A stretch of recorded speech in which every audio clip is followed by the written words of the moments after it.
Bom dia para você acompanhando a programação do nosso SCC-SBT. Nesta quarta-feira, estamos com a imagem ao vivo da região do litoral norte do estado, é Balneário Camboriú, com o céu com muitas nuvens. Será que a Maria Esther vem com novidades para a gente já nessa quarta-feira? Chuva, sol? Bom dia, Maria! Bom dia, Zanotto. Bom dia para todo mundo que está em casa. Hoje a gente tem um pouquinho de tudo, viu, Zanotto? Poucas aberturas de sol, muitas nuvens, chuviscos aqui pelo litoral e chuva já desde cedo na região oeste do estado. Já já tem a previsão do tempo completa para vocês. Vamos continuar passeando um pouco mais?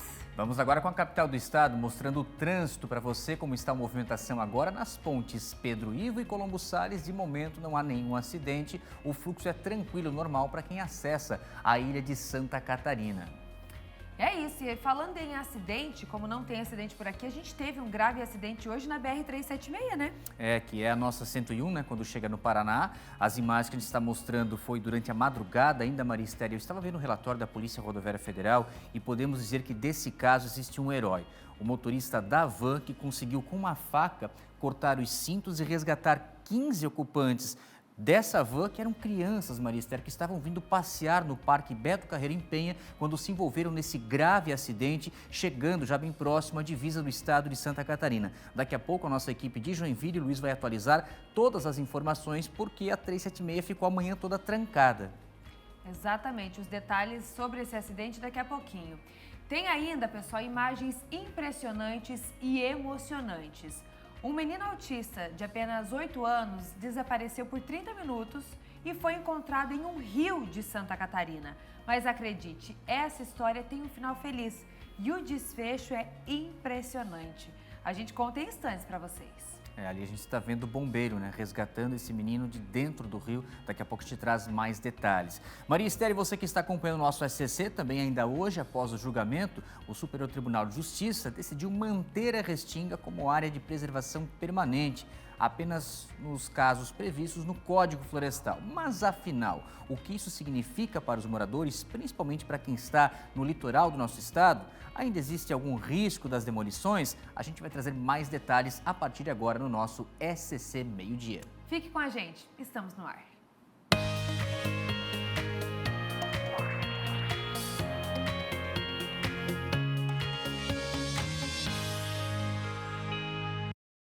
Bora começar o nosso SCC Meio-Dia dessa quarta-feira, falando desse grave acidente na BR-376, em Tijucas do Sul, no Paraná, e que deixou uma pessoa morta e ao menos 12 feridas. Foram 3 veículos envolvidos, né? Um caminhão-baú, uma van que eu mencionava agora há pouco com a Maria, onde estava o motorista que conseguiu resgatar as crianças, e também uma carreta. Agora o detalhe, Maria Esther, porque nesse momento que acontece o acidente, estavam ocorrendo obras na pista e somente uma faixa estava liberada, a faixa da esquerda.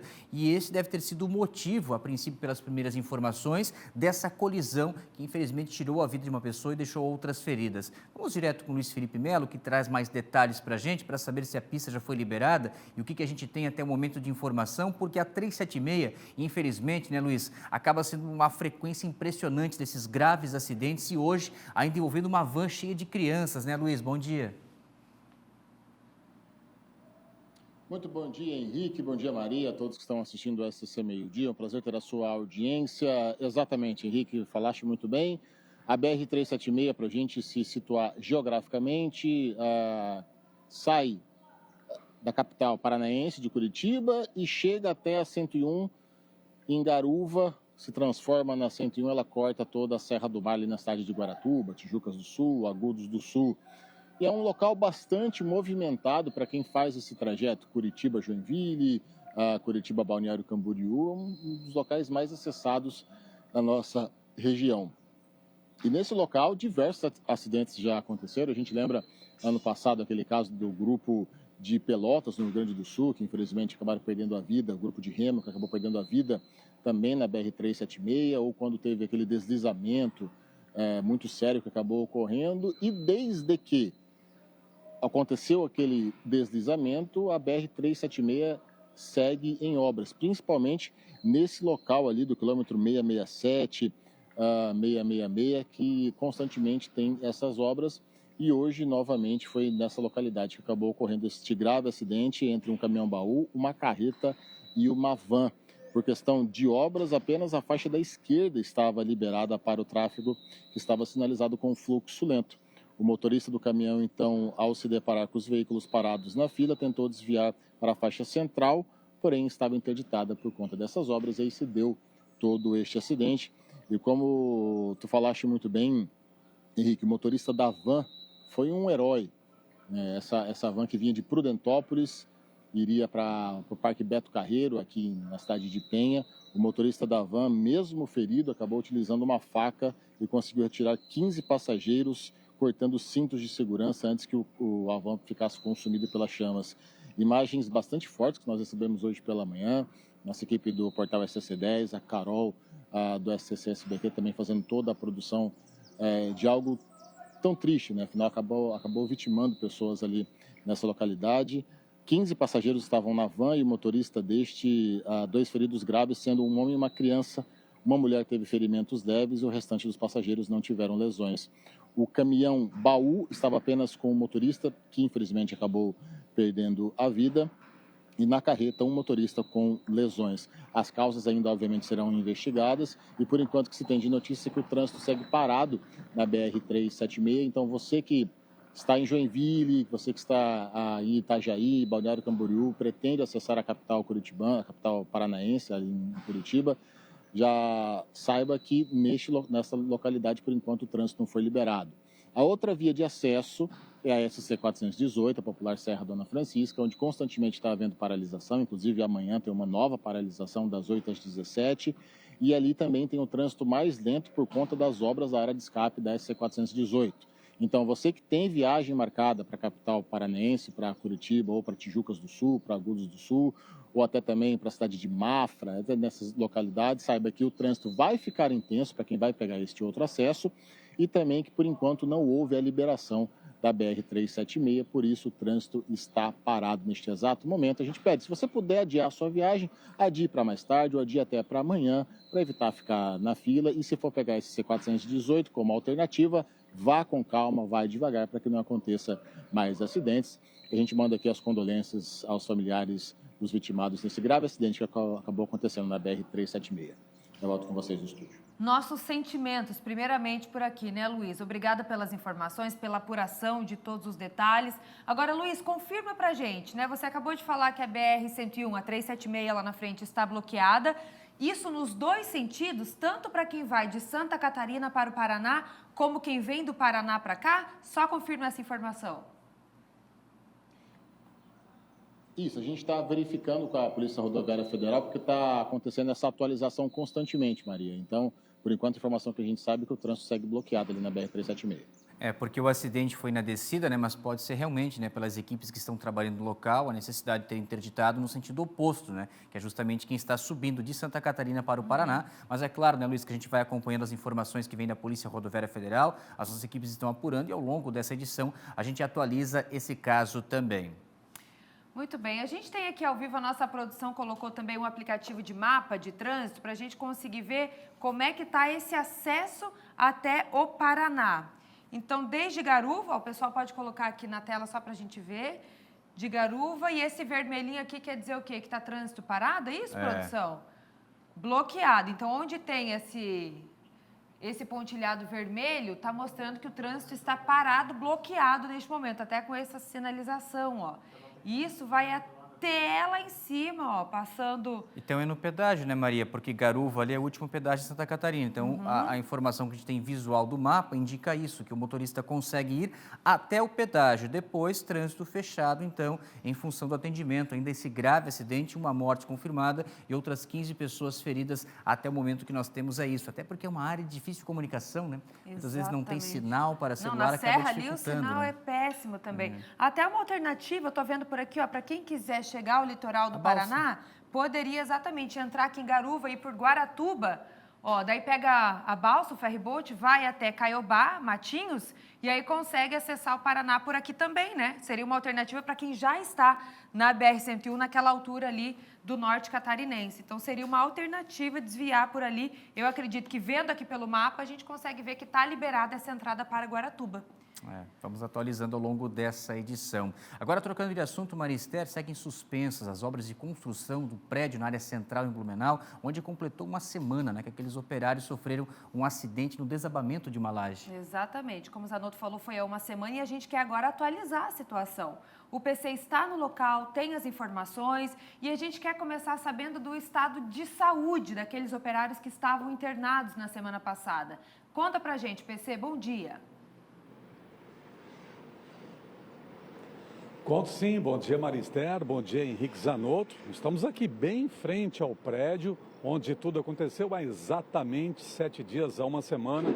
Foi na quarta-feira da semana passada, a gente relembra o caso, Operários trabalhavam concretando uma laje lá no sétimo pavimento, no 7º andar, quando a laje não suportou o peso do concreto e desabou.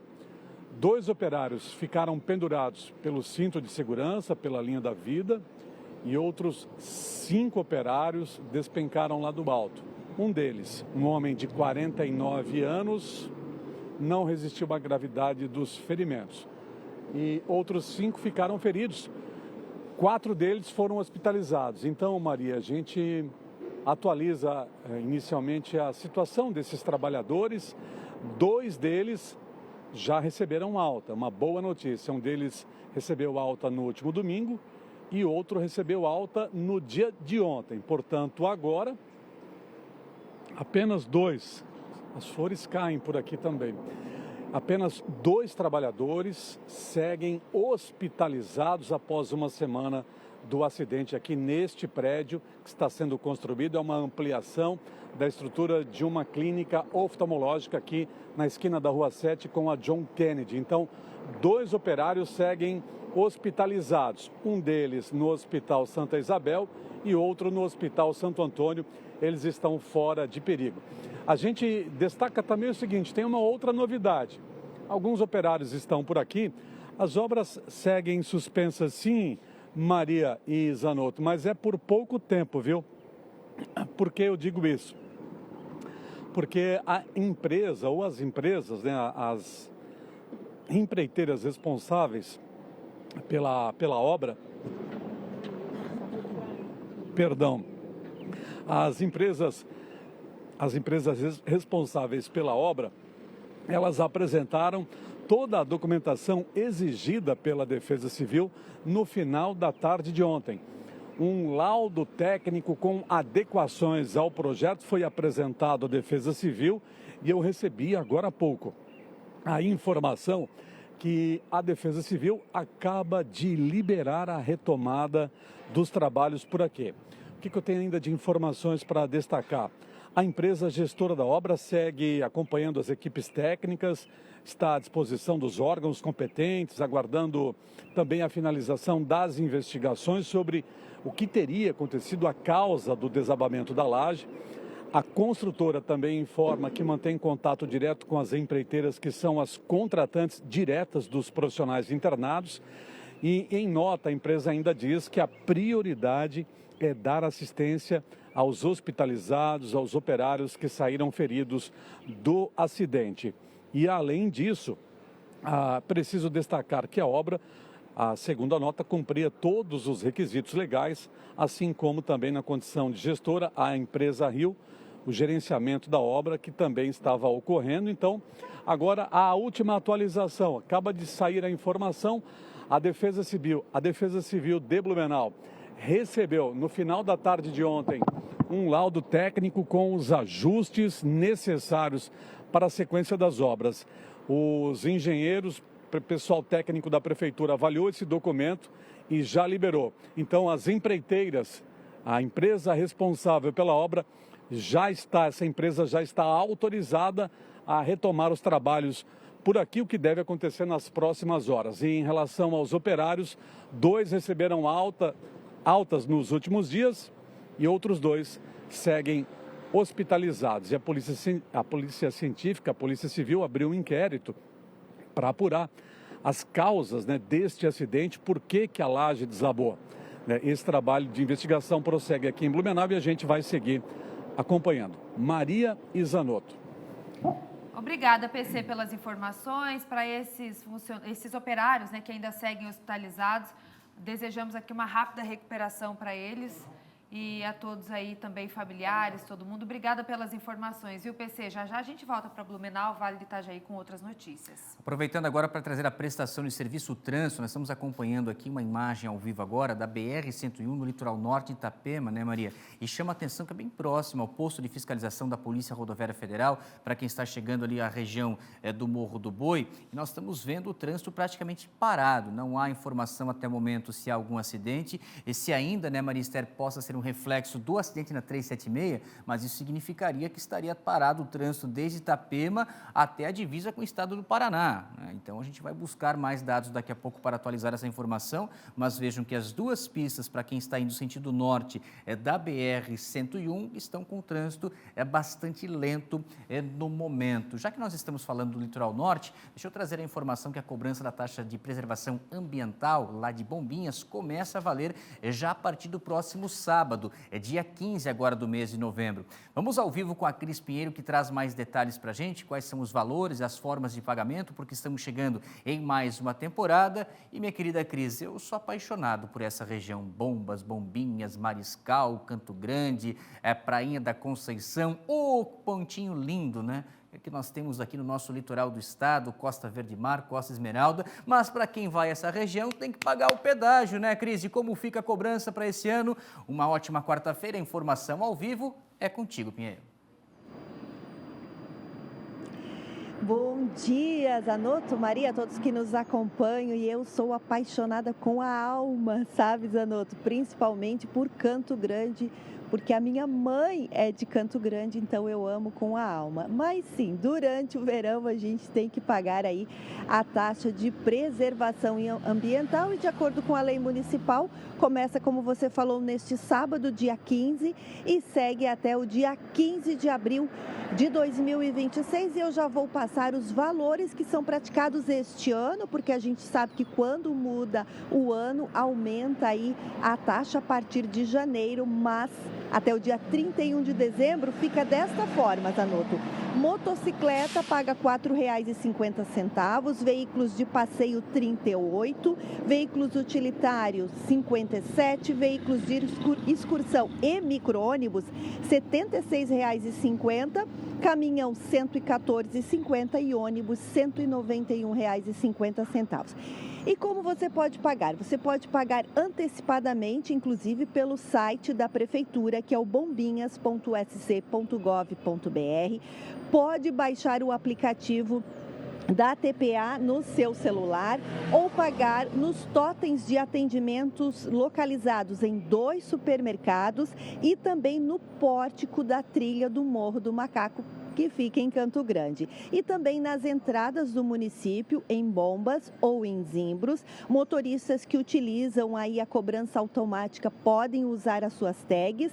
Uma novidade para este ano, Zanotto, é a cobrança por meio de Pix, o pagamento por meio de Pix, para facilitar até.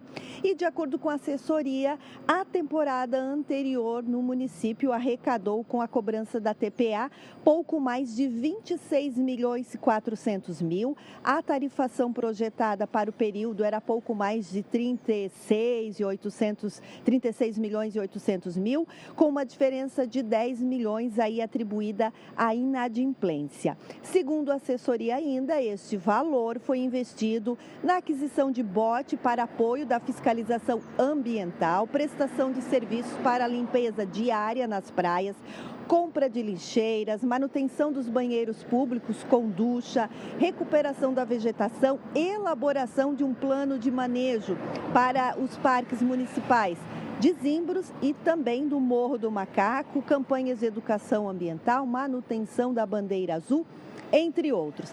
Agora, Zanotto, ontem o Tribunal de Contas do Estado suspendeu de forma cautelar a concessão de isenção da taxa para mais de um veículo de inscrição do imóvel locado, do locatário, por apenas um veículo por cadastro imobiliário. De acordo com o levantamento do TSE, haviam inscrições aí da mesma imobiliária para 2 ou mais veículos e houve um caso de uma empresa com 10 veículos cadastrados com isenção. Segundo o TSE, com a isenção dessas concessões extras, desde 2021, o município deixou de arrecadar mais de R$39 mil. Em nota, a Prefeitura informa que respeita a decisão do tribunal, embora não concorde com o entendimento e que já está providenciando a justificativa, já que a decisão é passível de recurso. E que, em relação aos proprietários de imóvel, a isenção permanece sem problemas. Apenas um veículo por inscrição imobiliária pode receber a isenção. Volto contigo, Zanotto. Muito obrigado, Cris Pinheiro, pelas suas informações, atualizando então a cobrança da taxa de ambiental lá de Bombinhas. Valeu, Cris, daqui a pouco ela volta com mais informações. Só uma atualização que a gente acaba de receber agora sobre a 376, a faixa da esquerda, uma faixa somente acaba de ser liberada. No momento são 27 quilômetros de fila de congestionamento ainda no local após o acidente.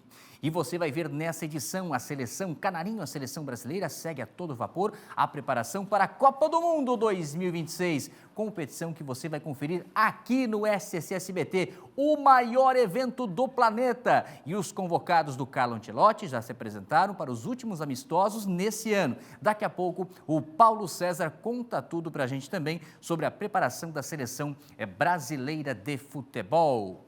Vamos lá com o nosso SCC Meio-Dia. Deixa eu dar um recado para você que está acompanhando a nossa programação. Quer estudar com flexibilidade, mas sem abrir mão da prática presencial? Na graduação semipresencial da Unicesumar, você tem o melhor dos dois mundos, aulas online e encontros presenciais no polo mais próximo de você. São mais de 1.300 polos espalhados pelo Brasil, com laboratórios completos e inovadores nas áreas de bem-estar, engenharia e da saúde. Tudo com recursos modernos e acompanhamento de professores e tutores experientes para garantir que você aprenda de verdade. E o melhor, você conquista o seu diploma em uma universidade com nota máxima no MEC, reconhecida em todo o país. Então aproveita, aponta a câmera do seu celular para o QR Code e matricule-se agora mesmo. Unicesumar, seu futuro atualizado com sucesso. E nós seguimos com o nosso SCC Meio-Dia. Daqui a pouquinho mais informações para você que está acompanhando a nossa programação. Vamos lá à região serrana, trazer informações da Serra. Vamos também à região do Grande Oeste Catarinense. E você vai ver também, gente, um menino de 8 anos que desapareceu por cerca de 30 minutos. Ele tem autismo nível 3, que é o mais grave, né? E o desespero da família. Mas a gente tem um desfecho feliz nesse caso. Nós estamos vendo o exato momento em que os bombeiros localizaram essa criança de 8 anos dentro de um rio e conseguiram fazer o resgate. A gente conta mais sobre essa história depois do intervalo aqui no SCC Meio-Dia. 11h23. Está preparando o seu almoço? Fica com a gente na informação ao vivo de Santa Catarina aqui no SCC.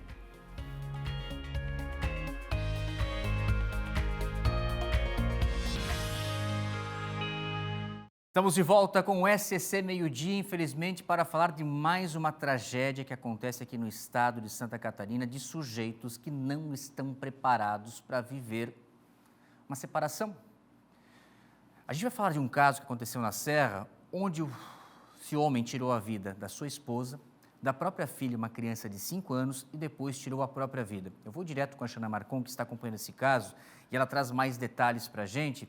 Xana, o que você já apurou com a polícia sobre essa situação? Há poucos dias você vinha com a informação do feminicídio que aconteceu em Lages, né, de uma mulher que estava trabalhando quando é surpreendida pelo seu ex, que não aceitava o fim do relacionamento, mas dessa vez, pelo que eu vi, eles conviviam no mesmo ambiente, né, não tinha essa questão da separação, então algo deve ter levado ele a essa situação total de descontrole para cometer um crime de tamanha barbaridade como essa, né, principalmente tirando a vida da esposa e da própria filha de 5 anos. Xana Marcon, apesar disso, te desejo uma boa quarta-feira. Informação ao vivo no SCC Meio-Dia contigo. Oi, Zanotto, bom dia para você, bom dia a todos que nos acompanham. Pois é, infelizmente, né, mais um caso, uma tragédia, né, um feminicídio que aconteceu aqui na Serra Catarinense. Há menos de 15 dias a gente divulgou, né, informações aí, mostrou um caso de feminicídio que aconteceu aqui em Lages e hoje, nesta madrugada, aconteceu na cidade de Otacílio Costa. Infelizmente, então, esse homem tirou a vida da própria esposa, uma mulher de 35 anos, e a filha do casal, de apenas 5 anos. Em seguida, ele tirou a própria vida. Segundo informações da Polícia Militar, esse feminicídio, né, duplo feminicídio, porque a criança também, infanticídio, ele também tirou a vida da própria filha, aconteceu por volta da 1h20 da madrugada, lá na casa do casal, em Otacílio Costa, na rua Lages, esquina com a Padre Antônio Wilbert, né? E os policiais chegaram, confirmaram a tragédia. Então, a mulher, Sabrina da Silva Souza, de 35 anos, e a filha, a Isabelle da Silva Barbosa, de apenas 5 anos, então foram mortas a tiros. A mulher estava na sala e o esposo dela, o Marcelo Barbosa, de 46 anos, né, que era o marido dela, tentou tirar a própria vida. Ele estava também ferido. Os bombeiros e o SAMU encaminharam ele para o Hospital Santa Clara, mas ele não resistiu aos ferimentos e acabou morrendo no hospital.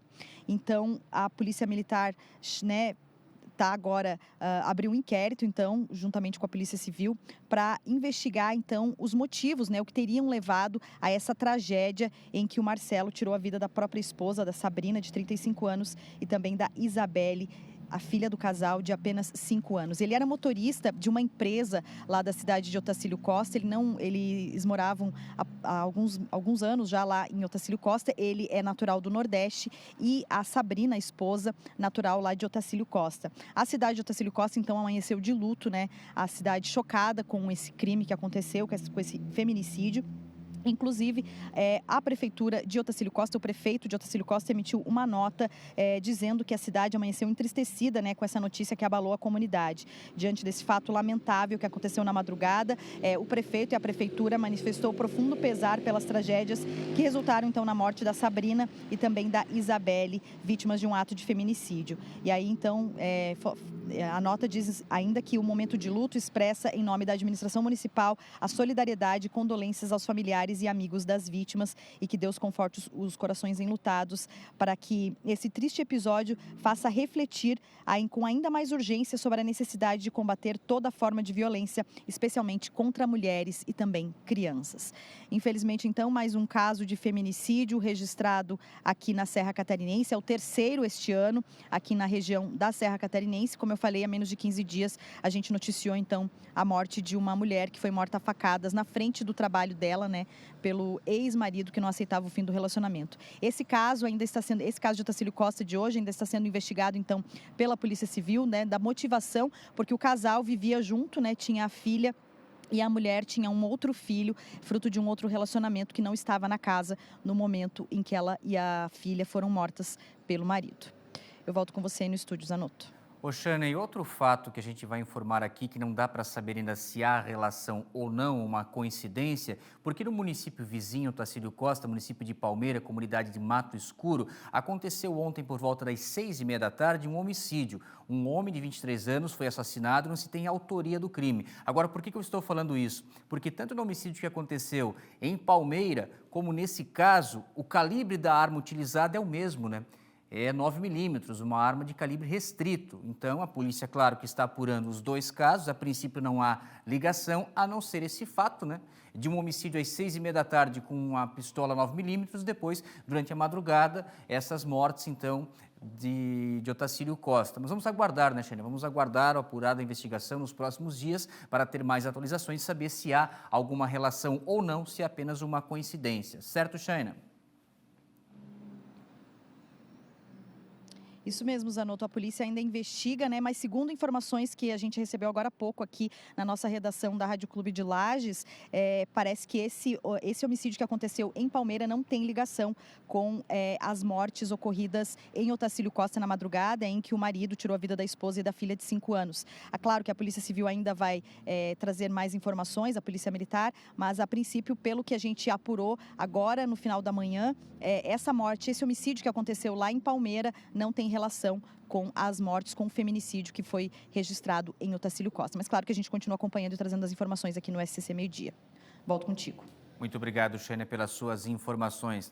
Trazer o caso agora de um comunicado que chegou ao Corpo de Bombeiros de São Carlos, região oeste do estado de Santa Catarina. Eles foram acionados para atender uma ocorrência de uma criança que estava desaparecida. Essa criança é um menino de 8 anos, ele tem autismo nível 3 e ele havia saído de casa. E a mãe estava desesperada, não sabia mais onde procurar. Quando os bombeiros chegam no local, fazem toda aquela varredura, de repente, gente, encontram essa criança se agarrando aos galhos dessa árvore já dentro do rio. Ali a informação dos bombeiros que é cerca de 10 metros de profundidade, né, o local onde estava esse menino, então ele fica ali se segurando, né, nesses galhos até a chegada, como nós estamos vendo, desse bombeiro que, óbvio, entrou na água no rio e conseguiu resgatar com segurança essa criança. O menino estava consciente e sem ferimentos, então um desfecho feliz, né, desse caso, desse menininho de 8 anos, ninguém sabe exatamente como ele foi parar dentro do rio, mas os bombeiros conseguiram achar a tempo ele e salvar essa criança. Vamos lá com o nosso SCC Comunidade com mais informações para você que está acompanhando o SCC Meio Dia.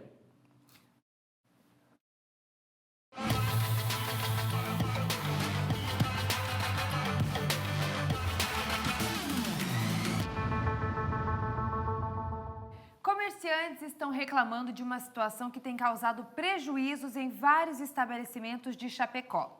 O novo Boulevard Benjamin Constant está praticamente pronto, mas teve a inauguração adiada por problemas na obra, Zanotto. Toda aquela expectativa para a obra ser concluída, para ficar tudo bonito, mas não foi bem isso que aconteceu.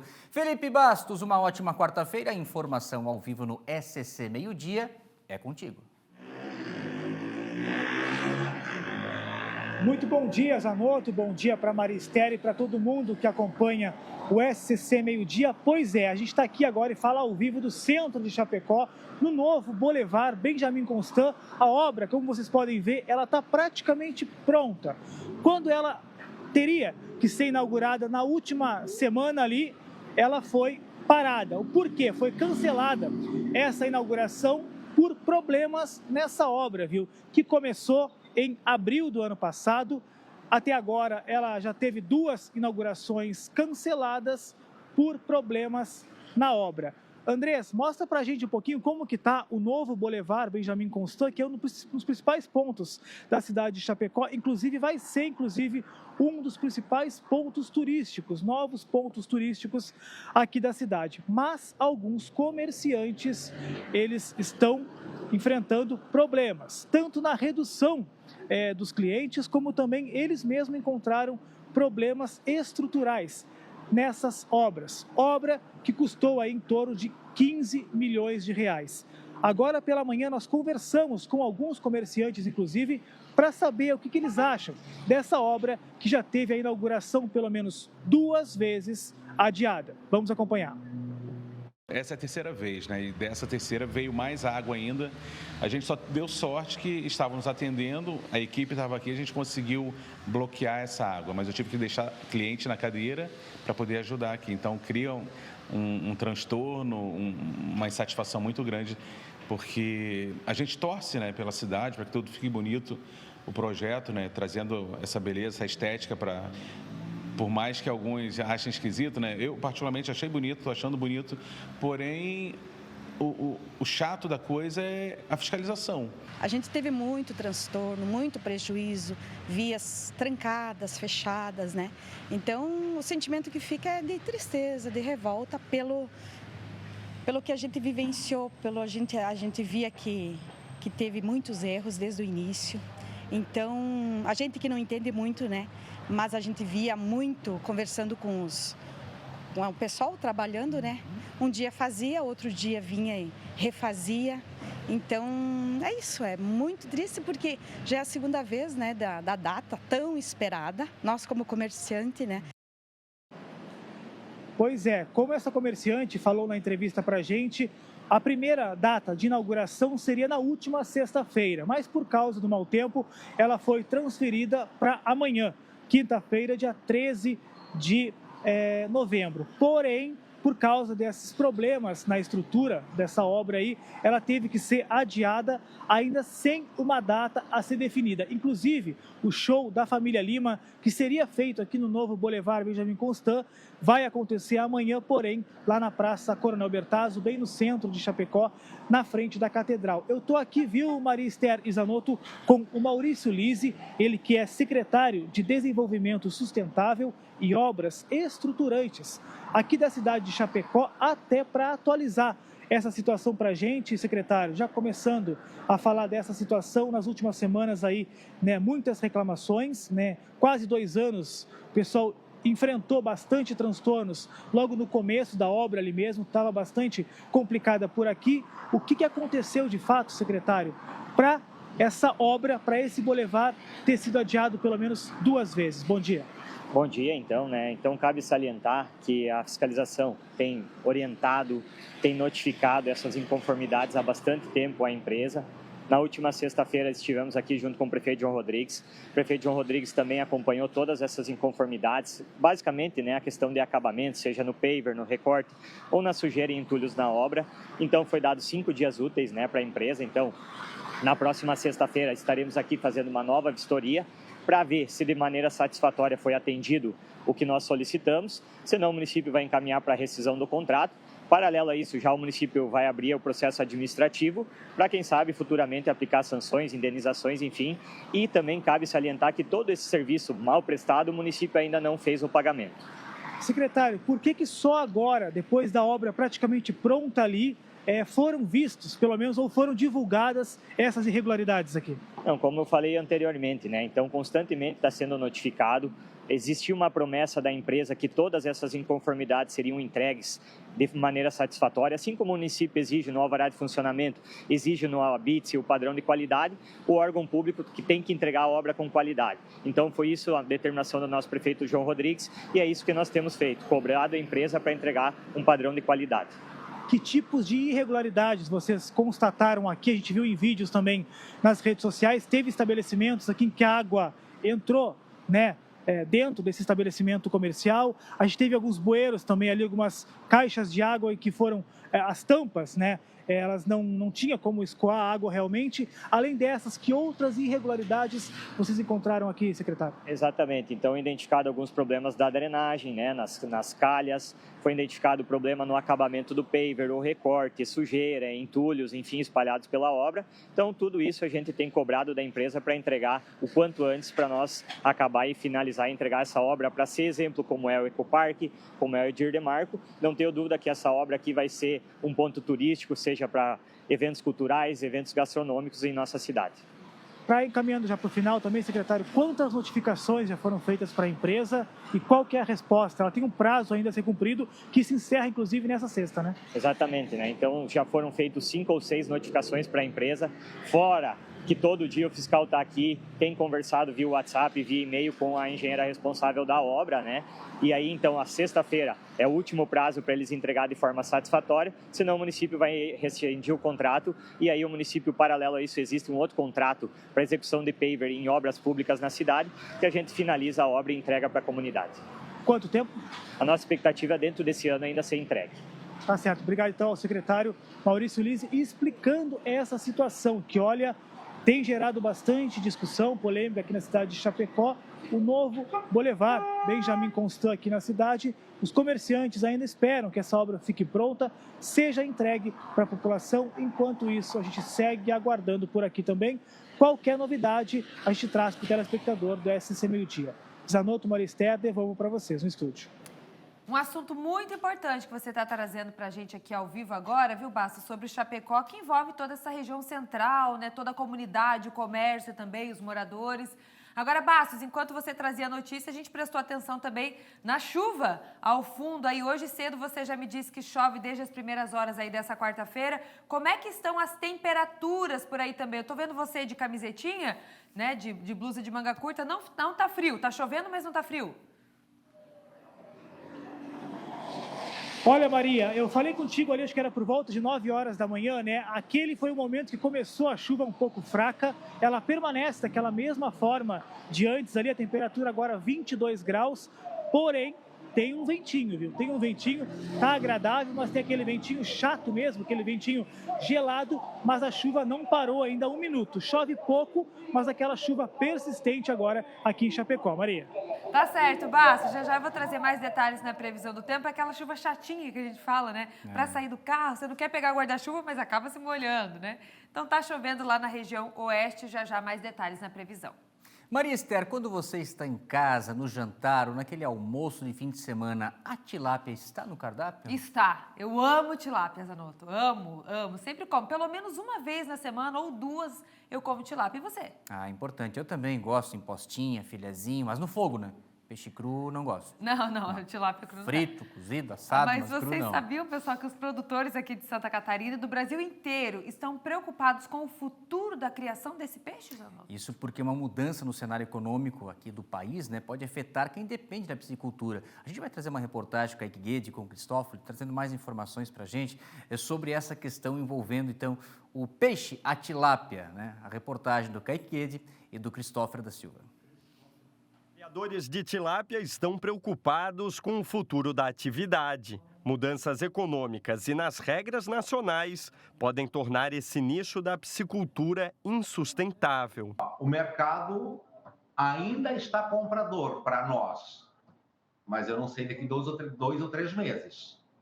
Fica difícil a gente fazer programação. Como é que eu vou projetar uma coisa que o governo pula para lá e pula para cá? Como é que nós vamos se planejar? Tilápias do Vietnã foram importadas pelo Brasil, enquanto o Ministério do Meio Ambiente sugere classificar a espécie como invasora, o que, segundo o Ministério da Pesca, poderia inviabilizar o licenciamento ambiental da tilápia no país. Contradições dentro do próprio governo federal. Não existe nada, vamos dizer assim, publicado, pelo menos quando nós questionamos formalmente em agosto o Ministério da Agricultura, eles disseram que não haviam terminado a análise de risco de importação, mas já havia entrado produto do Vietnã sem finalizar essa análise de risco de importação e sem nenhuma análise laboratorial. Essas 2 informações a gente recebeu formalmente do Ministério da Agricultura. Santa Catarina é o 4º maior produtor de tilápia do Brasil. A atividade envolve cerca de 30 mil famílias e só na primeira venda, quando a tilápia viva sai dos tanques, o processo movimenta quase R$500 bilhão no estado. Isso sem contar todo o resto da cadeia produtiva, como fornecedores de ração, peixarias e indústrias que fazem filé. Então esse mercado é muito grande aqui para Santa Catarina e pode causar um desemprego aí grande, sem contar o risco sanitário, pois o tilápia leishmaniose, que é o que levou o governo federal a suspender qualquer importação de tilápia do Vietnã, ele já dizimou a produção em outros países. E a gente fica fazendo a pergunta, né? Fica até admirado e fica triste, porque se nós vivemos num governo agora de inclusão social, que tipo de inclusão social estão fazendo com o pequeno produtor, né? Deixar a propriedade dele à deriva, deixar em condição deles não pagar os financiamentos, né? O juro caro como está ainda, né? Então, assim, a gente fica perguntando que tipo de inclusão social está sendo feito. E é isso, a gente segue por aqui com outras notícias. Agora vamos para o sul do estado, porque por lá as ações do projeto Celesc Itinerante seguem nessa quarta-feira. A Manu está no local e ela vai explicar quais os serviços que estão sendo oferecidos, até que horas. Porque, Manu, já tem alguns dias que a gente vem trazendo algumas reclamações, né, dos usuários da Celesc, né, de pessoas que utilizam esse serviço. Então, dá para dizer que desse projeto itinerante também é para atender esse tipo de reclamação, entender o que as pessoas estão precisando? Conta pra gente, bom dia.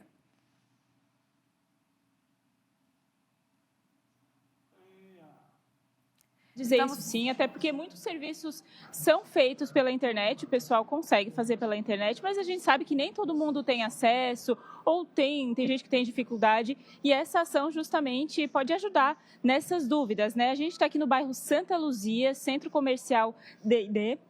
As meninas estão aqui, né, as atendentes estão aqui da Celesc de Criciúma e eu vou pedir para mostrar aqui também, ó, o local bem certo onde nós estamos tem esse ônibus aqui para ação itinerante e é aqui que que são feitos, né, esses atendimentos. Agora está tranquilo porque é horário de almoço. Eu até estava conversando aqui com o Marcelo, que é o responsável aqui pela unidade, porque ontem, na verdade, a ideia é que esse serviço era para ser feito ontem, mas como teve muita procura, estendeu para hoje também. Conversar aqui com o Marcelo, que é o responsável, né, que responde aqui pela região sul.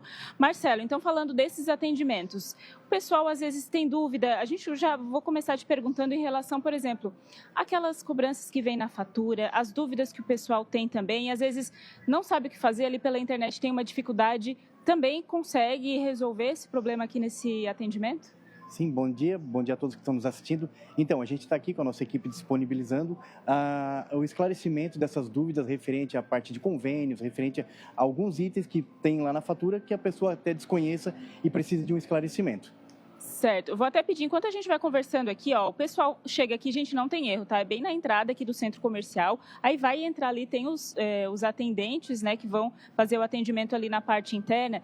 Marcelo, então, em relação a isso, essas dúvidas do que vem ali na cobrança da fatura e quais outros serviços que vocês estão prestando também aqui hoje? Então, nós estamos fazendo parcelamento de débitos, renegociação também na parte de fatura, acerto cadastral também que os consumidores precisam e outras finalidades referente à parte de cadastramento e também na parte técnica, né? Certo.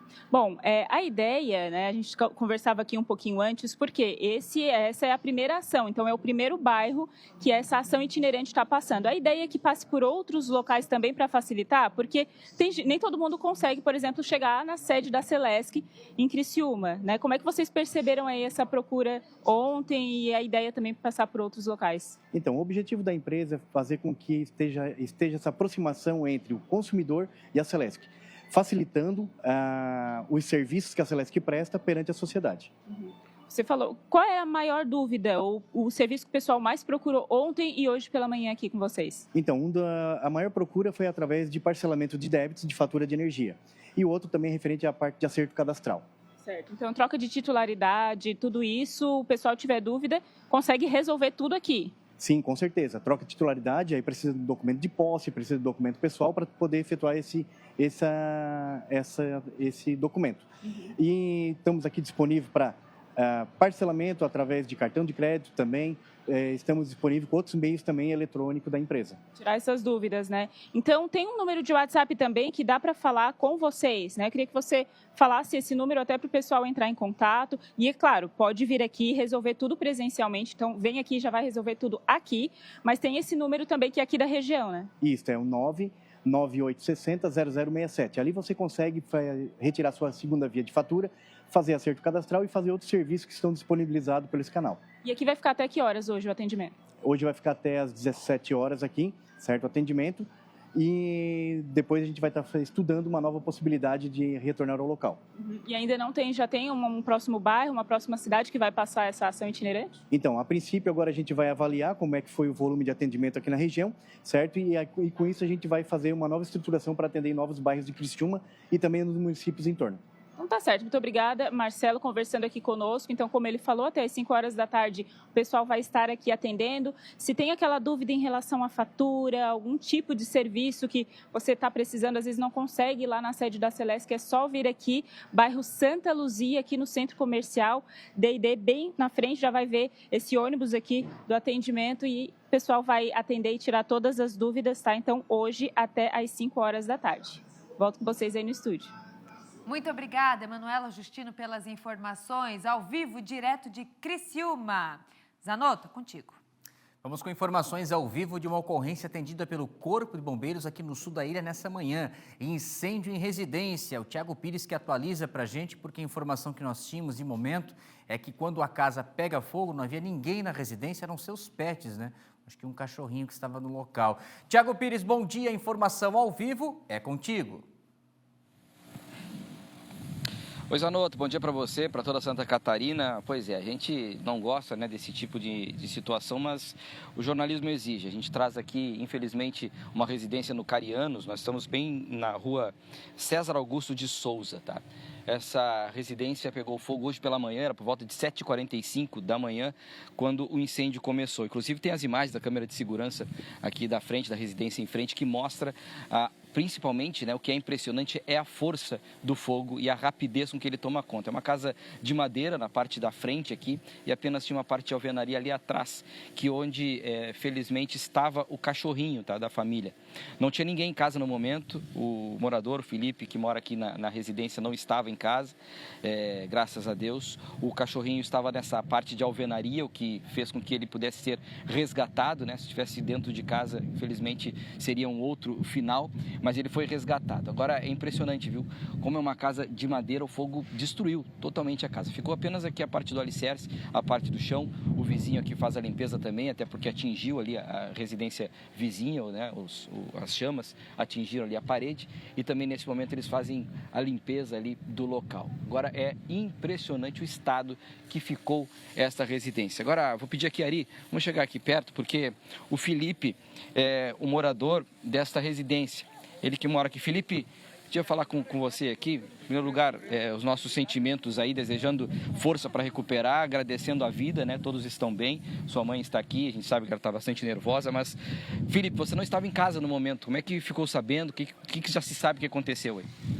Bom, eu fiquei sabendo só quando eu cheguei no serviço, né? Eu tinha saído para ir trabalhar. E aí, assim que eu cheguei no serviço, por volta de 7h45, 7h50, eu recebi a ligação da minha mãe dizendo que a casa estava pegando fogo, que o vizinho tinha ligado para ela que a casa estava pegando fogo, né? A princípio a gente não sabe o que aconteceu, né? A suspeita é que tenha sido um curto na tomada do ar-condicionado. Começou nos fundos da casa, é isso? Sim, isso. Começou no meu quarto, que é nos fundos. E aí a gente vai esperar agora a perícia, né? Por parte dos bombeiros aí para realmente verificar se foi isso. Felipe, a gente está junto com vocês nesse momento, feliz por ver vocês vivos aqui, né? Sabe que vai ter uma reconstrução agora. E, Zanotto, a gente vai, inclusive, a vaquinha não está pronta ainda, tá? Eles estão organizando, mas para ajudar essa família a reerguer este local. Vocês, na verdade, tudo que tinha dentro da casa foi perdido. Sim, sim. Conseguiram resgatar nada, não conseguiram tirar nada. Acho que só uma máquina de lavar que é o que vai ser reaproveitado, mas de resto foi tudo. O resto foi tudo, roupas, eletrodoméstico, tudo que estava na casa foi embora. Tudo. Felipe, já se tem essa vaquinha aí, a gente pode divulgar ou ela vai estar sendo elaborada aí? A gente ainda vai elaborar essa vaquinha, né? E aí a gente passa aí as informações para vocês estarem divulgando aí pra gente. Felipe, sentimento que fica, deve ser uma coisa difícil, uma sensação, só quem passa por isso, mas o que fica para vocês nesse momento aí? Fica, primeiramente, um agradecimento a Deus, né? Porque não tinha ninguém dentro da casa. E a gente também agradece ali pela a equipe do Corpo de Bombeiros, né? Ter salvado ali minha cachorra, que estava no momento ali em casa. Mas o sentimento agora é de digerir, né? O que aconteceu e respirar, continuar tendo saúde para poder reerguer novamente, né? Todo mundo vai ajudar vocês aí. Obrigado, Felipe, por conversar conosco, tá? Obrigado. Zanotto, é isso. Em seguida que tivermos aí a vaquinha, forma também de ajudar e colaborar com essa família, porque vocês viram, não sobrou absolutamente nada da casa. O Felipe, que morava aqui, né, estava trabalhando, mas todos os seus pertences, eletrodomésticos, roupas, enfim, tudo. Não ficou nada, apenas, como ele disse, a máquina de lavar que foi conseguido retirar e o cachorrinho que, felizmente, estava nessa área de alvenaria. É isso, mais um incêndio registrado aqui na ilha. E agora, quem puder, né, Zanotto, se ainda dá tempo, no meio-dia a gente entra aí com a vaquinha, mas se não, mais tarde, no Tá Na Hora Santa Catarina, a gente traz as informações, porque agora é hora de ajudar, é hora de ter força para recuperar tudo perdido, mas graças a Deus eles estão vivos e com certeza com a ajuda de todos vão ter força para recuperar tudo que foi perdido aqui, Zanotto. Acompanhando também no nosso portal, o SC10, né, mais informações, sem que tiver então o endereço dessa vaquinha para ajudar, né, da maneira que foi possível, mas realmente, né, Tiago, a gente até captou aí no seu microfone o vento forte, uma casa de madeira, não dá tempo suficiente para que o bombeiro consiga chegar a tempo, né, e controlar o incêndio ainda para preservar algo do bem patrimonial, né? Casa de madeira com um vento desse é rapidinho, é uma questão de segundos, né, para o fogo tomar conta de todo o imóvel e depois fica difícil, né? Pelo menos o animalzinho foi possível salvar com vida. A gente vai ao intervalo comercial e depois a gente fala sobre o julgamento do STJ que decidiu manter a Restinga como área de preservação permanente, apenas nos casos previstos no Código Florestal. Mas afinal, o que isso significa para os moradores do litoral catarinense? Ainda existe algum risco das demolições? A gente te conta depois do intervalo comercial. Voltamos na sequência. Agora estão faltando 5 minutinhos para o meio-dia, é o SC Meio-Dia.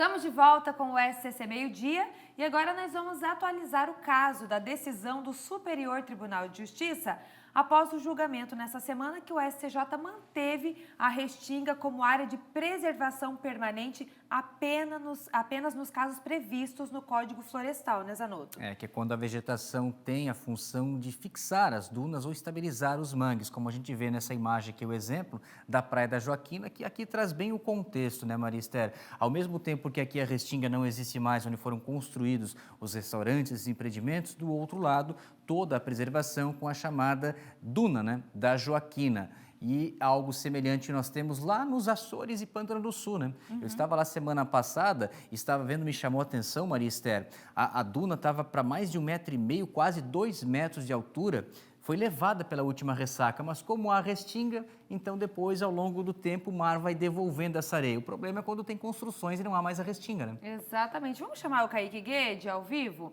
Ó, nesse caso aqui já não tem restinga, as construções já estão ali na beirada, né, chegando muito próximo, que é justamente onde tem ressaca, né? Muitas vezes que o mar até acaba atingindo essas construções. Vamos trazer o Kaique Guede ao vivo aqui, ele vai atualizar essa informação do STJ pra gente. É contigo, Kaique.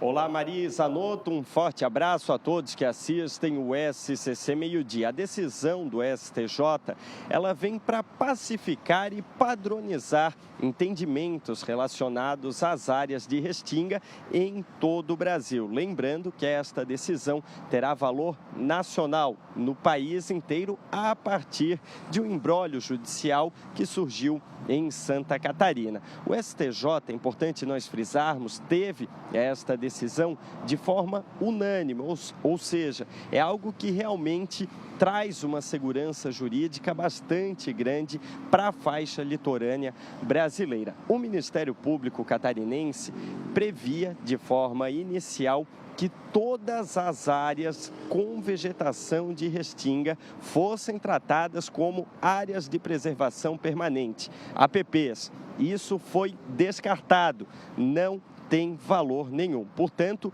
áreas de restinga, que são áreas de preservação permanente, são aquelas em que há a proteção de dunas e mangues, fixação de dunas ou estabilização de mangues, além de uma faixa contando a partir da maré mais cheia, a chamada linha pré-amar.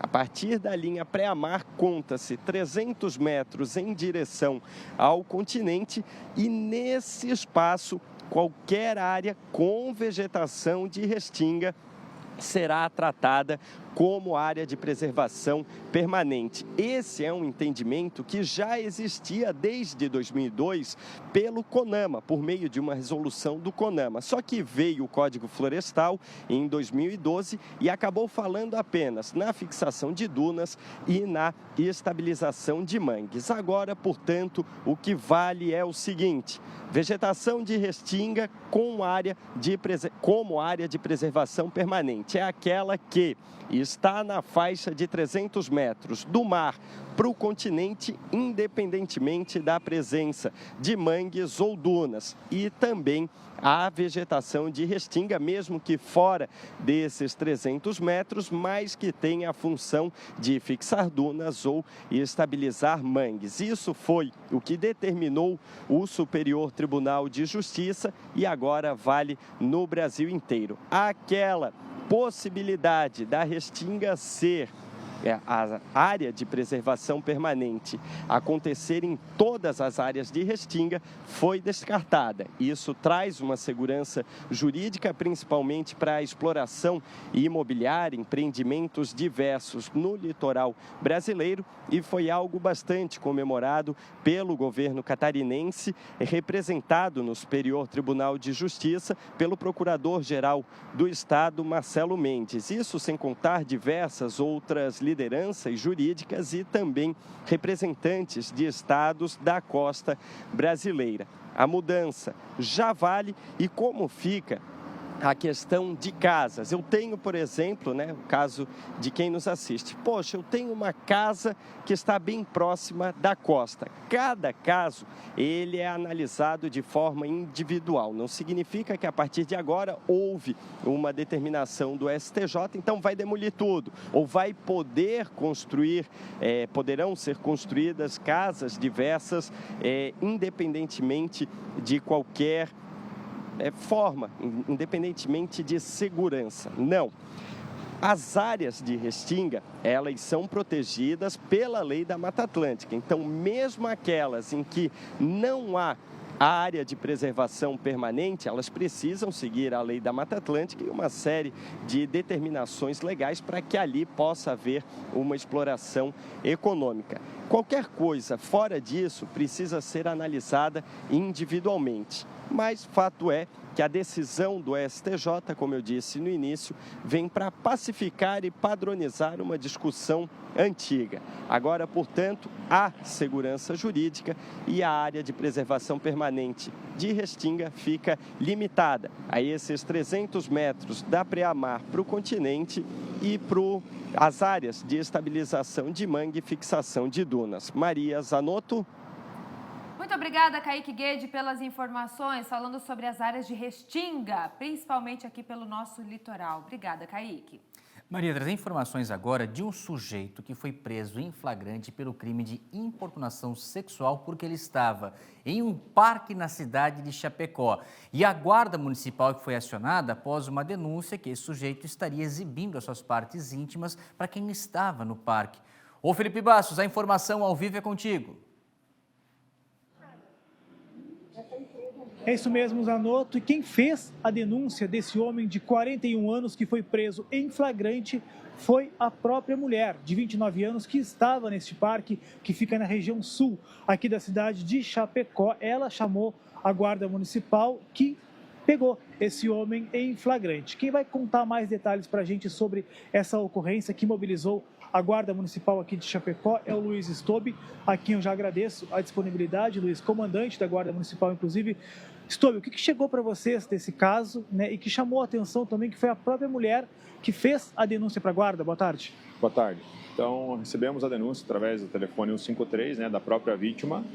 De pronto, então, a guarnição deslocou até o local, conversou com a vítima, deposto das características aí do denunciado, foi procurado e então encontrado ele, dado voz de prisão a ele, feito a busca pessoal, ver se tinha algum objeto ou algum tipo de arma. Nada encontrado, então foi conduzido aí o denunciado, a vítima, mais uma testemunha até a central do plantão da polícia. Ressaltamos que a importunação sexual é um crime que pode dar de 1 a 5 anos de cadeia, tá? Então, o pessoal tem essa garantia aí de auto de prisão em flagrante. Então, a pessoa vai se incomodar, tem que tomar cuidado aí com o que está fazendo aí em via pública, principalmente em parques e praças, né? Pois é, o que chegou, na verdade, da denúncia ali para vocês? Foi a própria vítima, a própria mulher que fez essa denúncia, ela relatou o que, basicamente? Qual foi a informação que chegou até a Guarda Municipal, até que os policiais fossem até esse parque? Bom, foi nos relatado que o masculino estaria mostrando as partes íntimas aí para a pessoa que estava fazendo atividade física no parque na hora da manhã. Então, diante dos fatos, a gente foi até lá e logrou êxito em capturar aí o denunciado. E ele a gente conversava também que ele foi preso em flagrante, tu falou da pena, né, de 1 a 5 anos de detenção, de prisão mesmo, vai responder por isso, pelo crime? Vai responder por isso. Então, é auto de prisão em flagrante, conforme prevê o artigo 215A do Código Penal. Tá certo, obrigado então ao Luiz Stobi, comandante da Guarda Municipal, fazendo esse alerta importante também, né, de importunação sexual, caso que foi registrado em um parque aqui da cidade de Chapecó. Lembrando mais uma vez que o número da Guarda Municipal para denúncias ou até mesmo outras ocorrências é o 153. Maria Esther Zanotto, com vocês no estúdio. Obrigado, Bastos, pelas suas informações. Está na hora agora do nosso SC Esportes.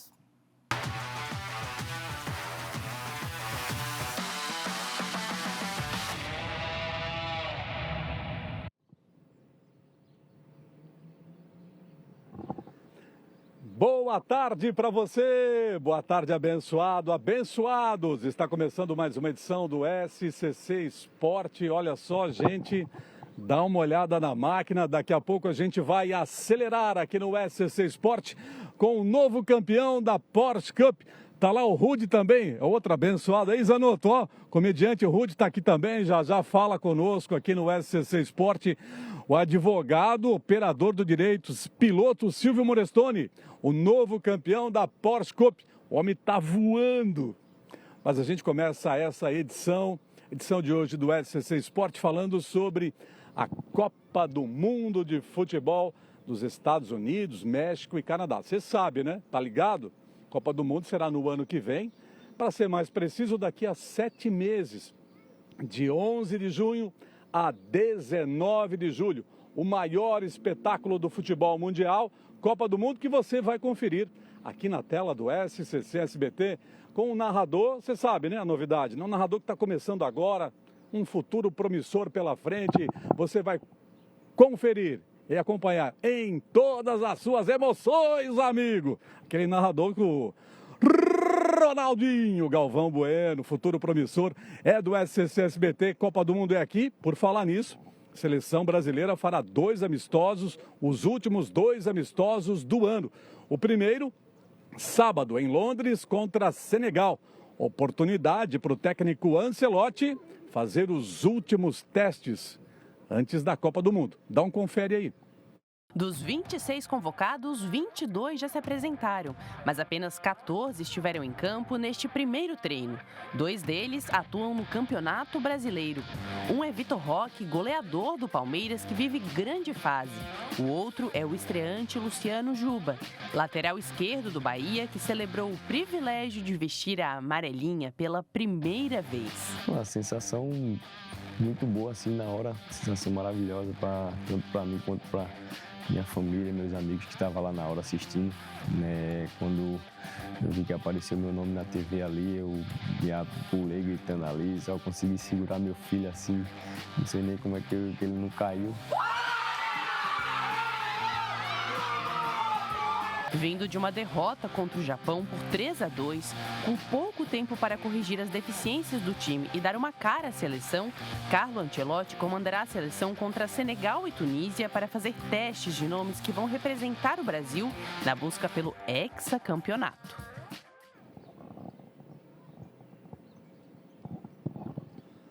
Muito bem, beleza, Sofia, falando sobre a seleção brasileira de futebol, a gente segue destacando o futebol, agora a crise na ressacada, a gente fala sobre o Avaí. Jogadores do Leão da Ilha decidiram não treinar na manhã de hoje. A gente lembra que faltam 2 rodadas ainda para o término do Campeonato Brasileiro da Série B. O Avaí tem um compromisso importante contra o Remo, né? Importante para Chapecoense e Criciúma principalmente. O Avaí joga contra o Remo neste final de semana. E os jogadores do Avaí protestaram mais uma vez e não treinaram na manhã de hoje. Os jogadores reclamam dos salários atrasados. O clube deve 2 meses de CLT, 6 de direitos de imagem, misericórdia. E o clube ainda também não pagou a premiação pela conquista do Campeonato Catarinense. O Leão joga contra o Remo, sábado 16h30 na ressacada. E a gente destaca também que o Avaí vive um momento de transição de gestão, né? Bernardo Pesce assume o clube, a presidência, no lugar de Júlio Hertz, que está deixando o clube agora no final do ano. Vamos lá, pessoal, vamos até Joinville agora. Pessoal, preciso ir até Joinville porque hoje tem um jogaço, mais um jogaço-baço lá no norte do estado. É campeonato estadual de vôlei e é lá no ginásio da Univille. São as semifinais do campeonato estadual. Joinville Vôlei entra em quadra hoje para tentar chegar à decisão. Por isso que eu estou chamando ele agora, nosso camisa 10 de Joinville, abençoado Luiz Felipe. E quem será o adversário do Joinville Clube hoje à noite? Tudo bem, Luiz Felipe? Boa tarde, abençoado. Boa tarde, meu querido PC. Boa tarde a todos vocês. Olha só, nós estamos aqui no ginásio da Univille, exatamente. Agora, Diogo, abre a imagem. Vou te falar, viu, o PC e amigos, eu sou um cara grande. Agora eu estou do lado aqui de um gigantesco professor, que é o Rubinho. Agora, professor, eu tenho que falar. Olha o tamanho dessa criança aqui. Eu vou ter que esticar meu braço para falar com essa criança. Meu querido Brito Central hoje vai estar em quadra para esse campeonato tão importante, o catarinense de voleibol. Né? Fala para a gente um pouco sobre a preparação para esse jogo. Boa tarde a todos. A expectativa é grande, boa, né? A gente, como representante de Santa Catarina na Superliga A, sabe da importância de fazer um bom resultado e a gente vem se preparando, né? Fez nossa preparação hoje de manhã também, estudamos o adversário da semifinal e, cara, esperamos um bom jogo. Paulo Lopes, uma equipe que pretende complicar esse jogo para o Joinville, né? Ah, sim, a gente respeita bastante o adversário, né? Fizemos todos os estudos táticos e preparamos aí desde o início da semana, apesar das viagens, né, da Superliga A. É um desafio físico para nós também, né? Uma sequência aí, acho que 6 jogos em 2 semanas, então é bastante, mas estamos preparados. Semifinal hoje, então, se o Joinville passar, amanhã já está na final, você pode garantir o seu ingresso através de ingressodevantagens.com.br. Comprando hoje, você já garante para os 2 dias. Professor Rubinho, prazer tê-lo aqui no SCC Esporte. Tem o Catarinense hoje, mas já tem preparação para a Superliga de domingo às 17 horas, né? Como é que está a preparação para essa rodada? É contínua, né? A gente está, como disse o Brito, a gente está numa levada forte. Aí jogamos 2 partidas semana passada, vamos jogar 2 partidas agora no meio de semana e mais uma no final de semana. É contínuo, né? É contínuo. A gente não tem muito tempo de trabalho essa semana, efetivo, porque a gente tem os jogos. Então, basicamente, a gente controla nos intervalos para manter nosso trabalho de musculação, que é fundamental, trabalho físico, e preparando taticamente a equipe, né? Então, são poucos treinos ao longo da semana, mas a gente vai preparando e a equipe já está acostumada a fazer esse tipo de trabalho, mas para um jogo complexo, né? Que é com Campinas, é uma equipe forte, e, enfim, mas a gente está progredindo passo a passo na competição, estamos dentro do nosso processo aí de evolução e eu creio que a gente possa fazer uma boa partida. E poder chegar nesse jogo da Superliga com um título é mais legal ainda, né? Sem dúvida, né? Catarinense é importante para a gente, somos bicampeões e vamos buscar essa próxima taça, né? Respeitando, obviamente, todos os nossos adversários. É o mesmo ritmo da Superliga, é o mesmo pensamento, é a mesma dedicação, o mesmo engajamento. Não tem como não ser dessa forma. É isso aí, vou agradecer então ao professor Rubinho, ao Brito, menino, para de crescer, viu? Vai te fazer mal. E agradecer ao Jean também, da assessoria de imprensa aqui do Joinville. Vôlei, então, convite feito. Hoje e amanhã, Catarinense e no final de semana, domingo, 17 horas, jogaço da Superliga, Joinville Vôlei em quadra. Eu volto contigo, meu abençoado Paulo César. Valeu, meu camisa 10, jogador caríssimo, né? Quando a bola cai no pé bom, já era, esquece. Grande Luiz Felipe, ó. Tem Joinville, então, hoje à noite e um pouquinho antes também no ginásio da Univille tem o outro jogo da semifinal do estadual de vôlei, a PAN Blumenau contra a Chapecó. Então, hoje saem os finalistas do campeonato estadual. E agora a gente acelera aqui no SCC Esporte com uma fera que está voando e que acaba de conquistar a Porsche Cup. Fera do automobilismo, Silvio Morestoni. Dá uma olhada nas imagens que a gente separou aí, pessoal, porque ele venceu no último domingo mais uma etapa em Interlagos. Foi a 6ª vitória da temporada em 12 provas disputadas. O piloto blumenauense Silvio Morestoni sobrou na competição. De 12 provas disputadas, ele venceu 6, fez 5 pole. O homem está voando e é o novo campeão da Porsche Cup. Comemorou, festejou, um título importante.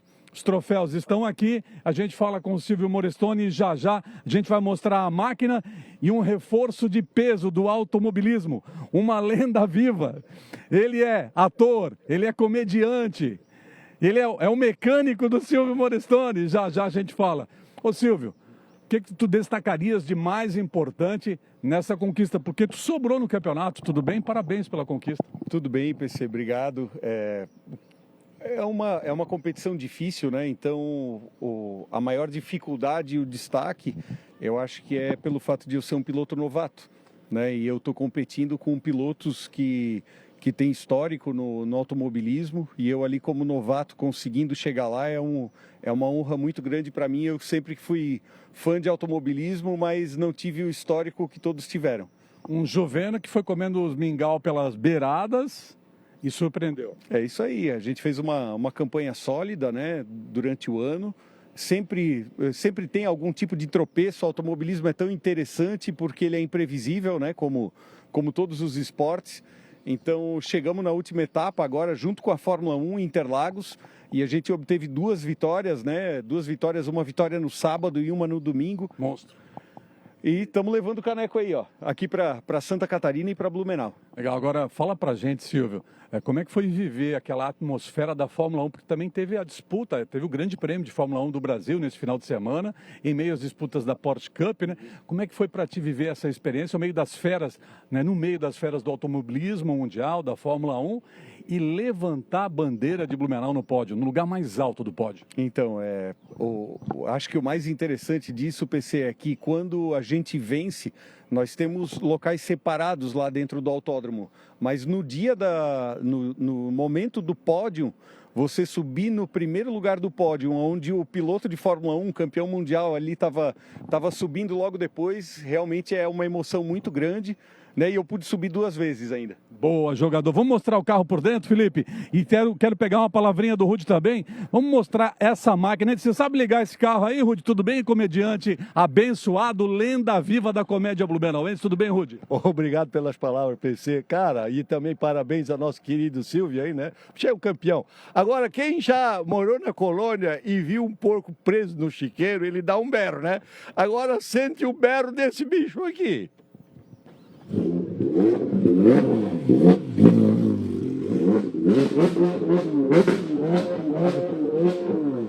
Ô, abençoado, deixa eu te falar, tu com essa máquina aí subindo o Morro da Rivagem, tu ia conseguir os 3 pontos fácil.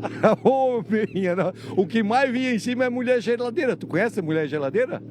Mulher geladeira? Mulher geladeira? É. Dali. Ela tem os ovos na porta. Misericórdia. Grande abraço, Rudy. Obrigado pela sua participação. Parabéns, Silvio. Valeu, novo piloto contratado, PC. Tá contratado o Rudy Silvio Morestoni, piloto abençoado e campeão da Porsche Cup, fera do automobilismo. E a gente vai fechar essa edição com uma matéria especial. Você pretende correr até com que idade? Enquanto a perna permitir, eu vou. Enquanto a perna permitir, né? Maravilha. Porque a gente vai mostrar agora aqui no SCC Sport um grupo de amigos que se reúne há quase 30 anos aqui em Blumenau. Eles são unidos por uma paixão, o futebol. E é um grupo que tem 50ões, 60ões, 70ões, gente que resiste à ideia de pendurar as chuteiras.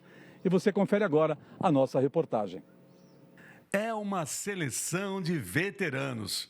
Todos aqui já passaram dos 50 anos de idade. Muitos já superaram a casa dos 60 e outros já são setentões.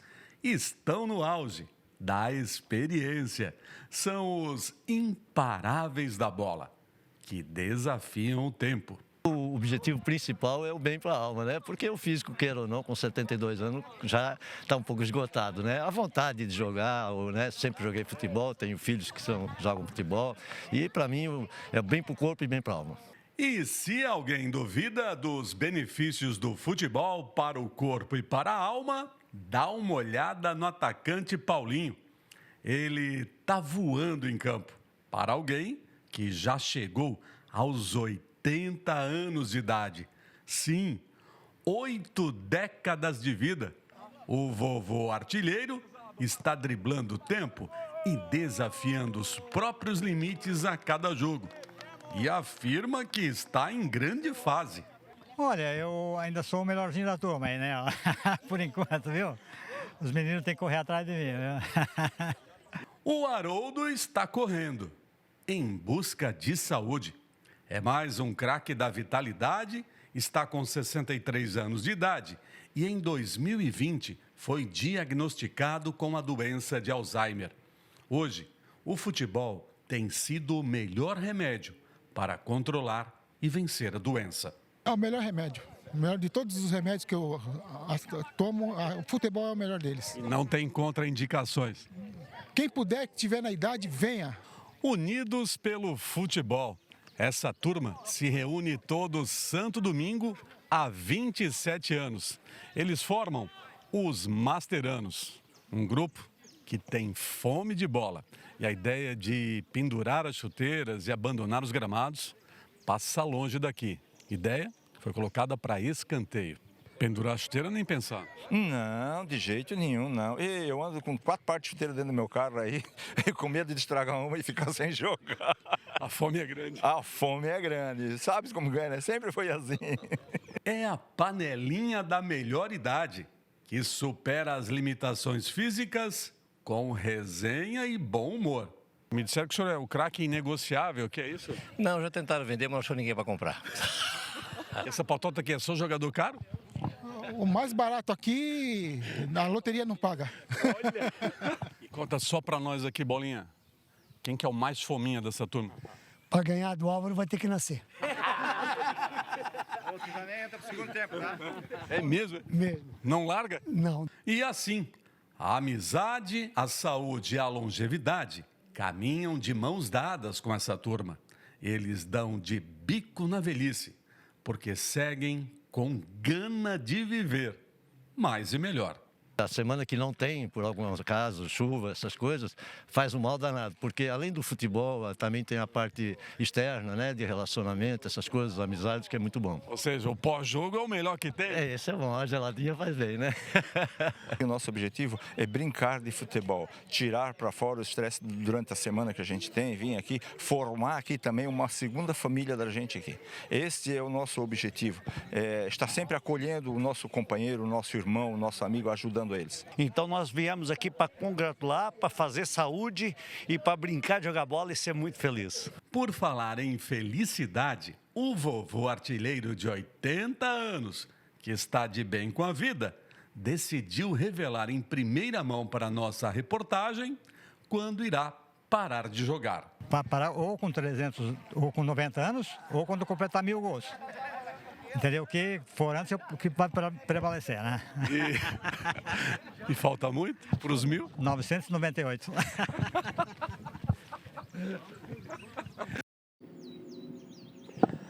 Muito bem, aguardando os 998 gols. Zanotto, Marister, ó, ganhei a camisa e uma novidade, viu? Assinei um pré... Me deram a 10, Zanotto, você tá vendo? Assinei um pré-contrato. Vou jogar no Masteranos também, viu? Daqui uns 20, 25 anos. Pessoal, que privilégio, hein? Grande abraço para o pessoal dos Masteranos. Olha, é para poucos esse privilégio, essa bênção de Deus, né? Chegar aos 70, 80 com saúde e jogando bola. Zanotto e Marister, com vocês. Deixa eu ver se eu entendi. Nesse time, então, você é juvenil, é isso, Paulo César? Exatamente, estou começando a carreira agora, também um futuro promissor. Daqui uns 25 anos eu vou jogar. Eu assinei um pré-contrato, né, com eles, ó. Camisa 10. Pode ser, Zanotto? Vou te levar para lá também. Com certeza. Valeu, PC. Obrigado pelas suas informações com o nosso SCC Esportes, direto de Blumenau. Um grande abraço para você em Blumenau. Você na Itopava Central, na Itopava Norte, na Itopavazinha, na Vila Itopava ou na Itopava Seca. Sabiam que Blumenau tem todas essas Itopavas. Valeu, PC. Vamos com mais informações ao vivo aqui no nosso SCC Meio-Dia, gente. Mais de 300 homens estão recebendo atendimento urológico hoje no multi-hospital aqui na capital, que fica lá no sul da ilha. E essa ação faz parte do mês que nós estamos vivendo, o Novembro Azul, mês de prevenção ao câncer de próstata. E o Thiago Pires está ao vivo com a gente e traz mais informações desse atendimento oferecido, então, para a comunidade masculina. Thiago Pires, a informação ao vivo do multi-hospital é contigo. Bom dia, Zanotto, novamente. Pois é, Novembro Azul chegou e claro que a gente tem que falar muito e muito sobre essa questão, né? Agora tem alguns dados, antes de trazer informações aqui desse mutirão que está acontecendo, só para você ter ideia e colhidos pela Sofia, minha colega Sofia Gonzalez. Ó, o câncer de próstata é o tumor mais comum entre homens com mais de 50 anos e, de acordo com as estatísticas, 1 em cada 8 homens desenvolverá o câncer de próstata. Olha só que interessante em todo o decorrer da vida. No entanto, somente 1 homem em cada 41 morrem disso. Para você ter ideia, esse câncer ele é responsável por cerca de 10% de todas as mortes provocadas por câncer em pacientes do sexo masculino no Brasil, ficando apenas atrás do tumor de pulmão. Agora é impressionante, viu? Porque hoje cedo nós já estávamos aqui acompanhando esse mutirão, porque o que acontece? No final de semana, no próximo, agora de sábado até terça-feira que vem, vai acontecer o 40º Congresso Nacional Brasileiro de Urologia. Agora, diante deste congresso acontecendo, o que fez a Associação Nacional, né? O presidente conversou conosco, vocês já vão ouvir. Eles determinaram aqui que 11 médicos que vão estar no congresso, de forma voluntária, vieram atender aqui no multi-hospital. Florianópolis já tem uma das menores filas, tá, de espera para consultas em urologia, mas agora vai zerar. São 300 pessoas que estão sendo atendidas desde as 8 horas da manhã, vai até as 18 horas, e também já teve, inclusive, 8 biópsias sendo realizadas. É um verdadeiro mutirão para zerar a fila e para realmente, não só, né, zerar a fila, mas para aproveitar o mês de novembro de conscientização para tudo isso que a gente tem falado. Agora, vamos ouvir o que disse o secretário de saúde aqui do município, porque ele estava aqui acompanhando desde cedo, porque a importância disso estar acontecendo não é só para a capital, mas ele reflete em todo o estado, já que esta parceria acontece nesta data, né? Nessa data de hoje, 300 pessoas. Vamos ouvir. A sociedade entendeu, a Sociedade de Urologia, que a parceria com a Prefeitura e o Governo do Estado, a gente poderia fazer do limão uma limonada. Ou seja, nós vamos atender 350 consultas, vamos fazer mais de 50 ultrassons, sendo que 35 deles são micro-ultrassom, que, na realidade, nem na rede privada hoje e os planos de saúde não pagam esse exame, ou seja, só particular. Ou seja, o pessoal do SUS terá um atendimento muito diferenciado. A ideia realmente é continuar durante todo o ano, que essas ações, né, possam acontecer para que não fique ninguém na fila. Nós ouvimos também o presidente da Sociedade Brasileira de Urologia, o Luiz Torres, e ele falou desta participação, desta parceria, mas principalmente de procurar ajuda, porque quanto mais cedo, mais a chance de combater este câncer. Vamos ouvir. Infelizmente, a gente tem pacientes, eu tenho no consultório pacientes, dizem assim, olha, o meu amigo, o cara de 50 anos, meu amigo, eu já falei com ele, mas ele nunca foi. O cara de 50, 55, 60. Então, assim, o câncer de próstata, ele, nas fases iniciais, ele não dá sintoma nenhum. A mulher se cuida, o homem não. Então, é por isso que o câncer de próstata é o segundo tipo de câncer que mais mata o homem no Brasil. Só perde para o melanoma. Então, assim, e o câncer de próstata numa fase inicial é curável. Como eu disse anteriormente, está acontecendo também diante, né, não só para zerar a fila, mas a conscientização por parte da população para procurar essa ajuda. Agora nós vamos ouvir o que disse o Vicente Neto, ele é coordenador local aqui do Congresso e está participando, é claro, aqui de todas as ações, principalmente desse mutirão. Vamos ouvir. Dia 14 também faremos o Novembrinho Azul para as crianças e adolescentes, o atendimento no Hospital Infantil Joana de Guzmão e também palestra em rede estadual de ensino falando sobre a saúde do adolescente. Então, uma programação muito bem extensa em prol da sociedade aqui em Florianópolis. Bom, o Congresso acontece, como disse, no próximo final de semana, vai até terça-feira. 3.500 profissionais estarão no Congresso debatendo, discutindo, né, sobre tecnologia, os avanços, para que a gente possa cada vez mais diminuir essas estatísticas diante do câncer de próstata. É isso. Novembro Azul, 300 pessoas, 300 estão sendo atendidos aqui no multi-hospital, nesse mutirão, nesse grande mutirão, para zerar a fila, ou pelo menos amenizar o que já tinha aí durante todo o ano aguardando essa consulta, inclusive com biópsias. Zanotto. Obrigado, Tiago. É conscientização, é preservação, cuidando da saúde. E nós estamos em novembro, programação do Novembro Azul, mas novembro, dezembro também é programação do quê, Maria Esther? Programação de Natal, né, Zanotto? E Itajaí está entrando hoje já nesse clima natalino em grande estilo. Vai acontecer uma apresentação de um dos corais mais tradicionais da cidade. A Cris Pinheiro está chegando por aqui, porque inclusive, pessoal, é gratuito, viu? Não paga nada para conferir essa baita apresentação. Agora, onde acontece o evento? Cris, conta pra gente. Programação que a gente adora, né, Maria?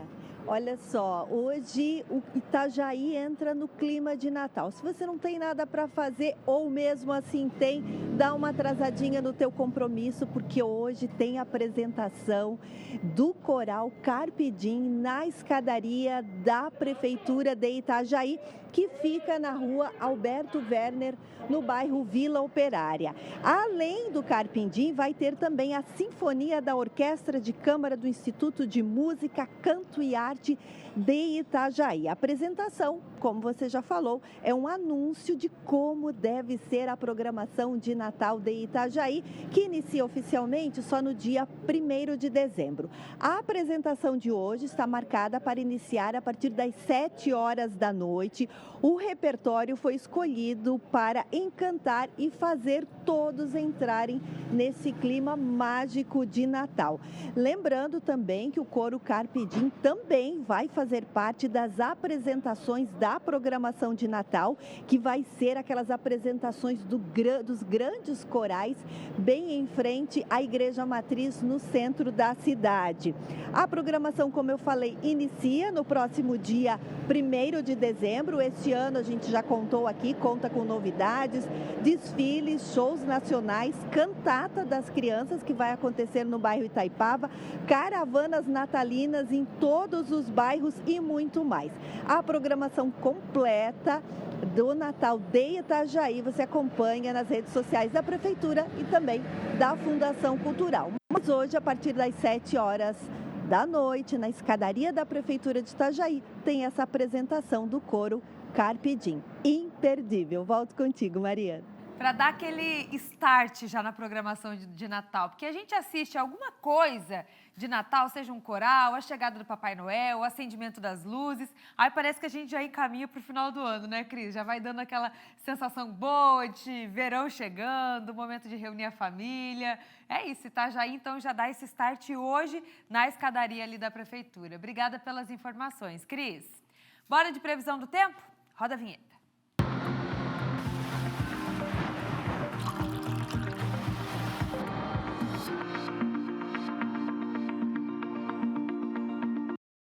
Hoje o tempo é instável aqui em Santa Catarina. Nós temos predomínio de nuvens aqui no estado, com chuva e trovoadas do oeste até, pessoal, região do Planalto Sul, até o litoral sul catarinense.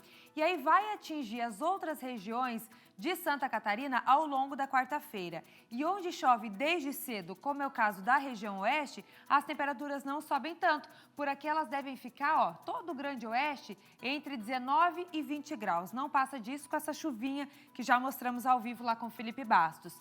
Na Serra, a máxima é de 20 graus, também não deve passar disso. Agora, vindo aqui para a região central do mapa, região norte, a gente já tem as temperaturas mais altas, em torno de 23, 24 até 25 graus, como é o caso aqui do norte, região de Joinville. Agora esquenta ainda mais, região sul, que pode bater 29, 30 graus ainda hoje, região ali de Criciúma. E amanhã, pessoal, a gente segue com esse tempo mais instável, viu? Nessa quinta, teremos maior presença de nuvens e condições para pancadas de chuva já a partir da tarde, devido à proximidade de uma frente fria. As temperaturas amanhã, vejo vocês, são agradáveis. As máximas devem ficar ali entre 21 e 25 graus, como é o caso de Criciúma, que chega a 25, Joinville, Chapecó também tem 25 graus de máxima. Blumenau amanhã tem 24 de máxima, Floripa 23 e Lages na Serra também com temperaturas mais amenas, mínima de 13 e máxima de 21 graus. Lembrando que amanhã a gente já tem essa instabilidade e na sexta essa chuva deve continuar com essa chegada daí afirmada dessa frente fria que chega por aqui no nosso estado. Vamos seguir por aqui? O cooperativismo faz parte da história e da cultura catarinense.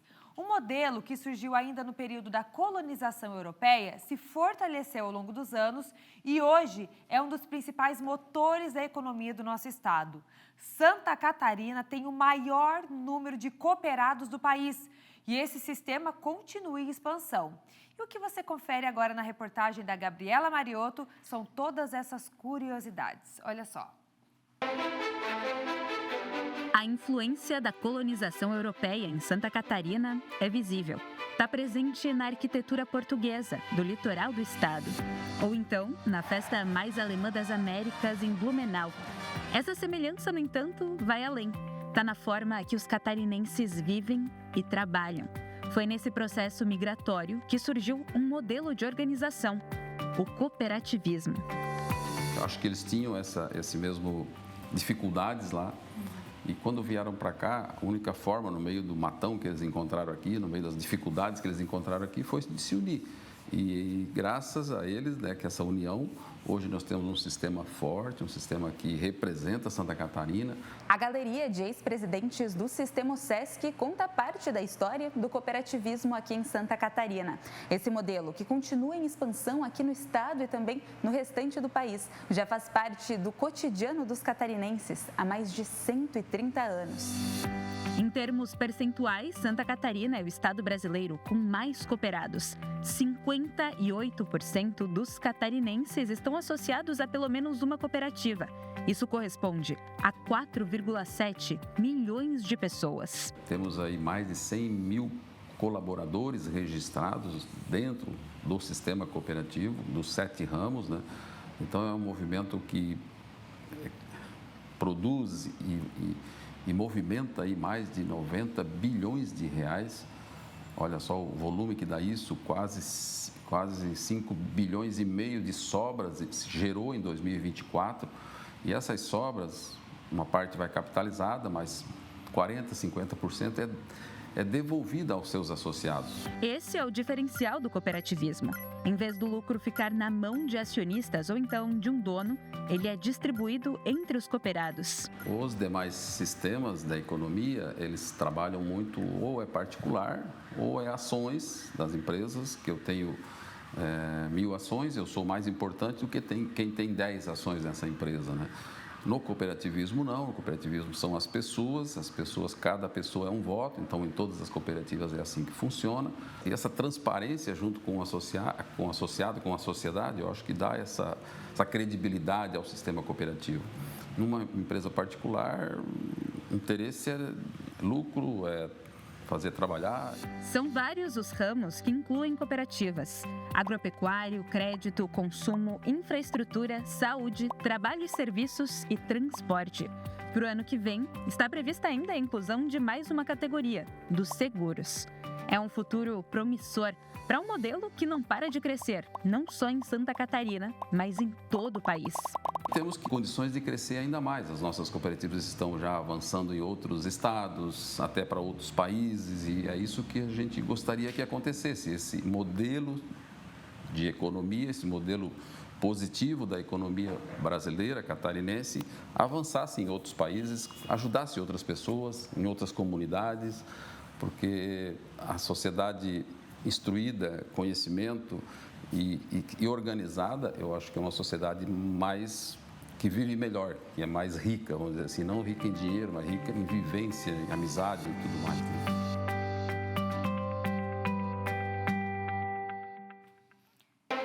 É o cooperativismo catarinense em destaque por aqui. Pessoal, a gente vai agora para o intervalo. A gente tem algumas imagens para a gente fazer essa saída de bloco. Voltamos em instantes com outras notícias. Agora na sua tela, Itajaí. 12h, 40 minutos e o trânsito ali na 101 fluindo tranquilamente. Vocês também veem que o tempo está mais nublado. 23 graus, não chove neste momento. Agora, Joinville, vamos ver o norte catarinense, como é que está por lá?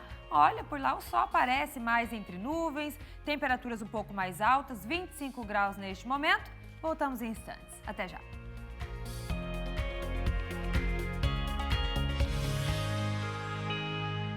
Estamos de volta e com a sua companhia aqui no SCC-SBT, o nosso SCC Meio-Dia.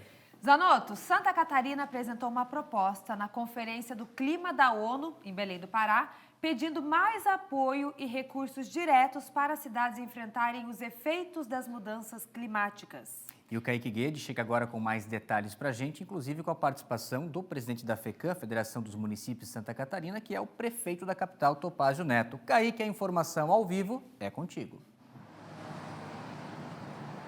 Oi, Zanotto e Maria, olá a todos que assistem o SCC Meio-Dia. Topázio Neto, prefeito de Florianópolis e presidente da Federação Catarinense dos Municípios, entregou às autoridades presentes na COP30, que acontece em Belém do Pará, um documento chamado Carta de Santa Catarina. Esta carta representa todas as 295 cidades catarinenses e, em resumo, pede uma participação mais efetiva e direta dos municípios nas questões climáticas. Mas como assim mais direta? Um dos principais pontos desta carta é chamado de acesso direto a fundos climáticos, ou seja, as cidades não querem mais depender de repasses dos estados, do governo federal, para que daí possam receber investimentos nas áreas climáticas. Além disso, o reconhecimento da agricultura familiar foi outra pauta importante, principalmente por esta ser uma prática protagonista em Santa Catarina quando o assunto é sustentabilidade. Há inclusive uma proposta para o pagamento por serviços ambientais e a criação do selo Agricultura Familiar Sustentável Catarinense. Houve ainda um pedido por participação efetiva dos municípios nas metas climáticas globais, ou seja, do mundo inteiro, como eu disse, de forma direta, sem depender de interlocutores com essas instituições do planeta inteiro. Vamos ver o que disse Topázio Neto. A receptividade foi muito grande, casa cheia, e nós pudemos mostrar o modelo catarinense e as aspirações, tanto dos produtores rurais quanto dos prefeitos, com relação ao suporte necessário que nós precisamos dar aos nossos produtores e aos nossos prefeitos para enfrentar a emergência climática, onde cada vez chove mais, cada vez temos mais problemas de seca, temos que preservar o modelo de produção de Santa Catarina e ajudar os nossos prefeitos e as nossas cidades.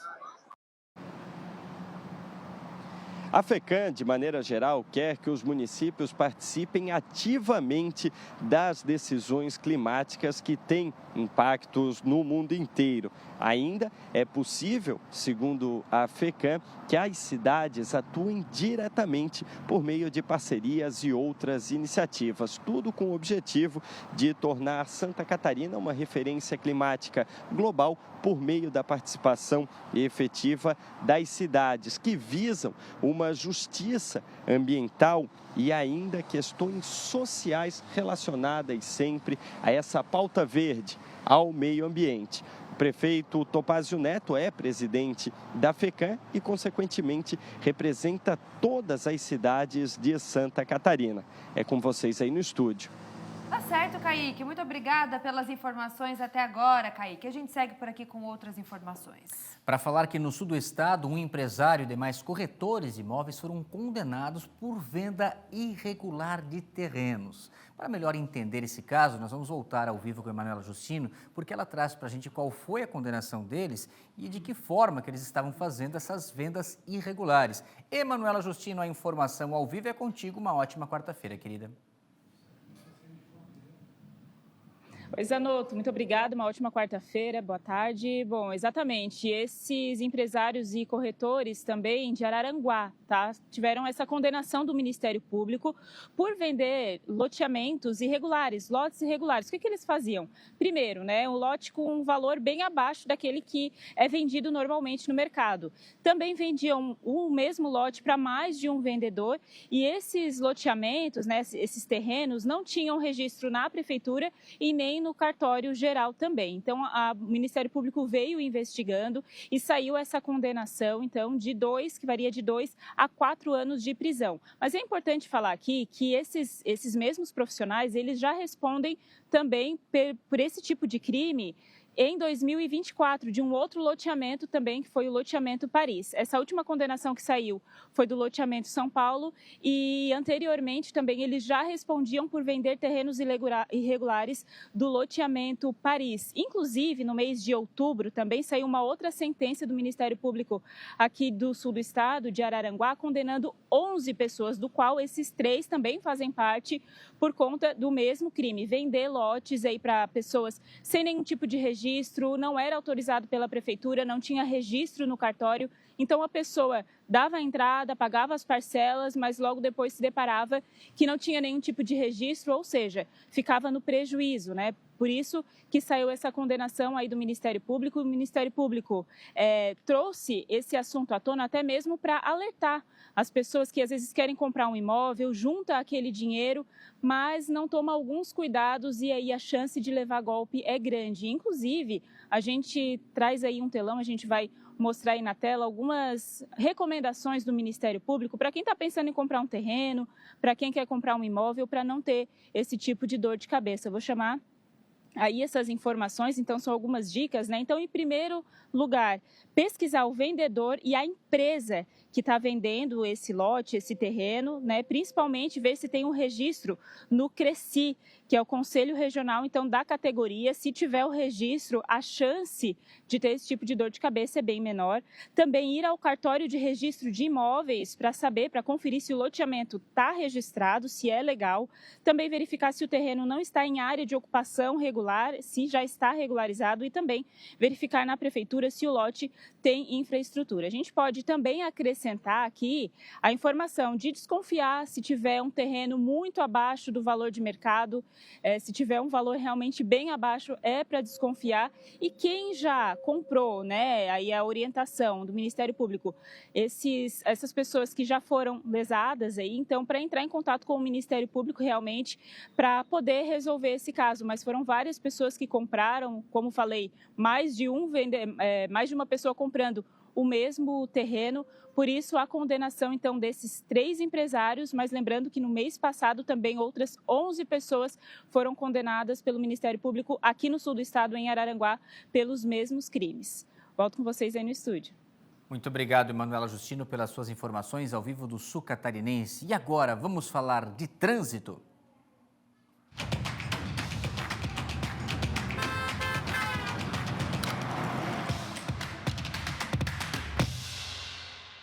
Santa Catarina mais querida no trânsito, isso depende muito de você, motorista. E a gente vai trazer informações agora da Carreta da Educação para o Trânsito, iniciativa da Polícia Rodoviária Federal, que é um projeto itinerante de educação e conscientização voltado para o trânsito mais seguro. E a Carreta da PRF está em Lages e de lá a informação chega com a Xânia Marcon, que traz mais detalhes para a gente sobre as atividades que estão sendo oferecidas por lá.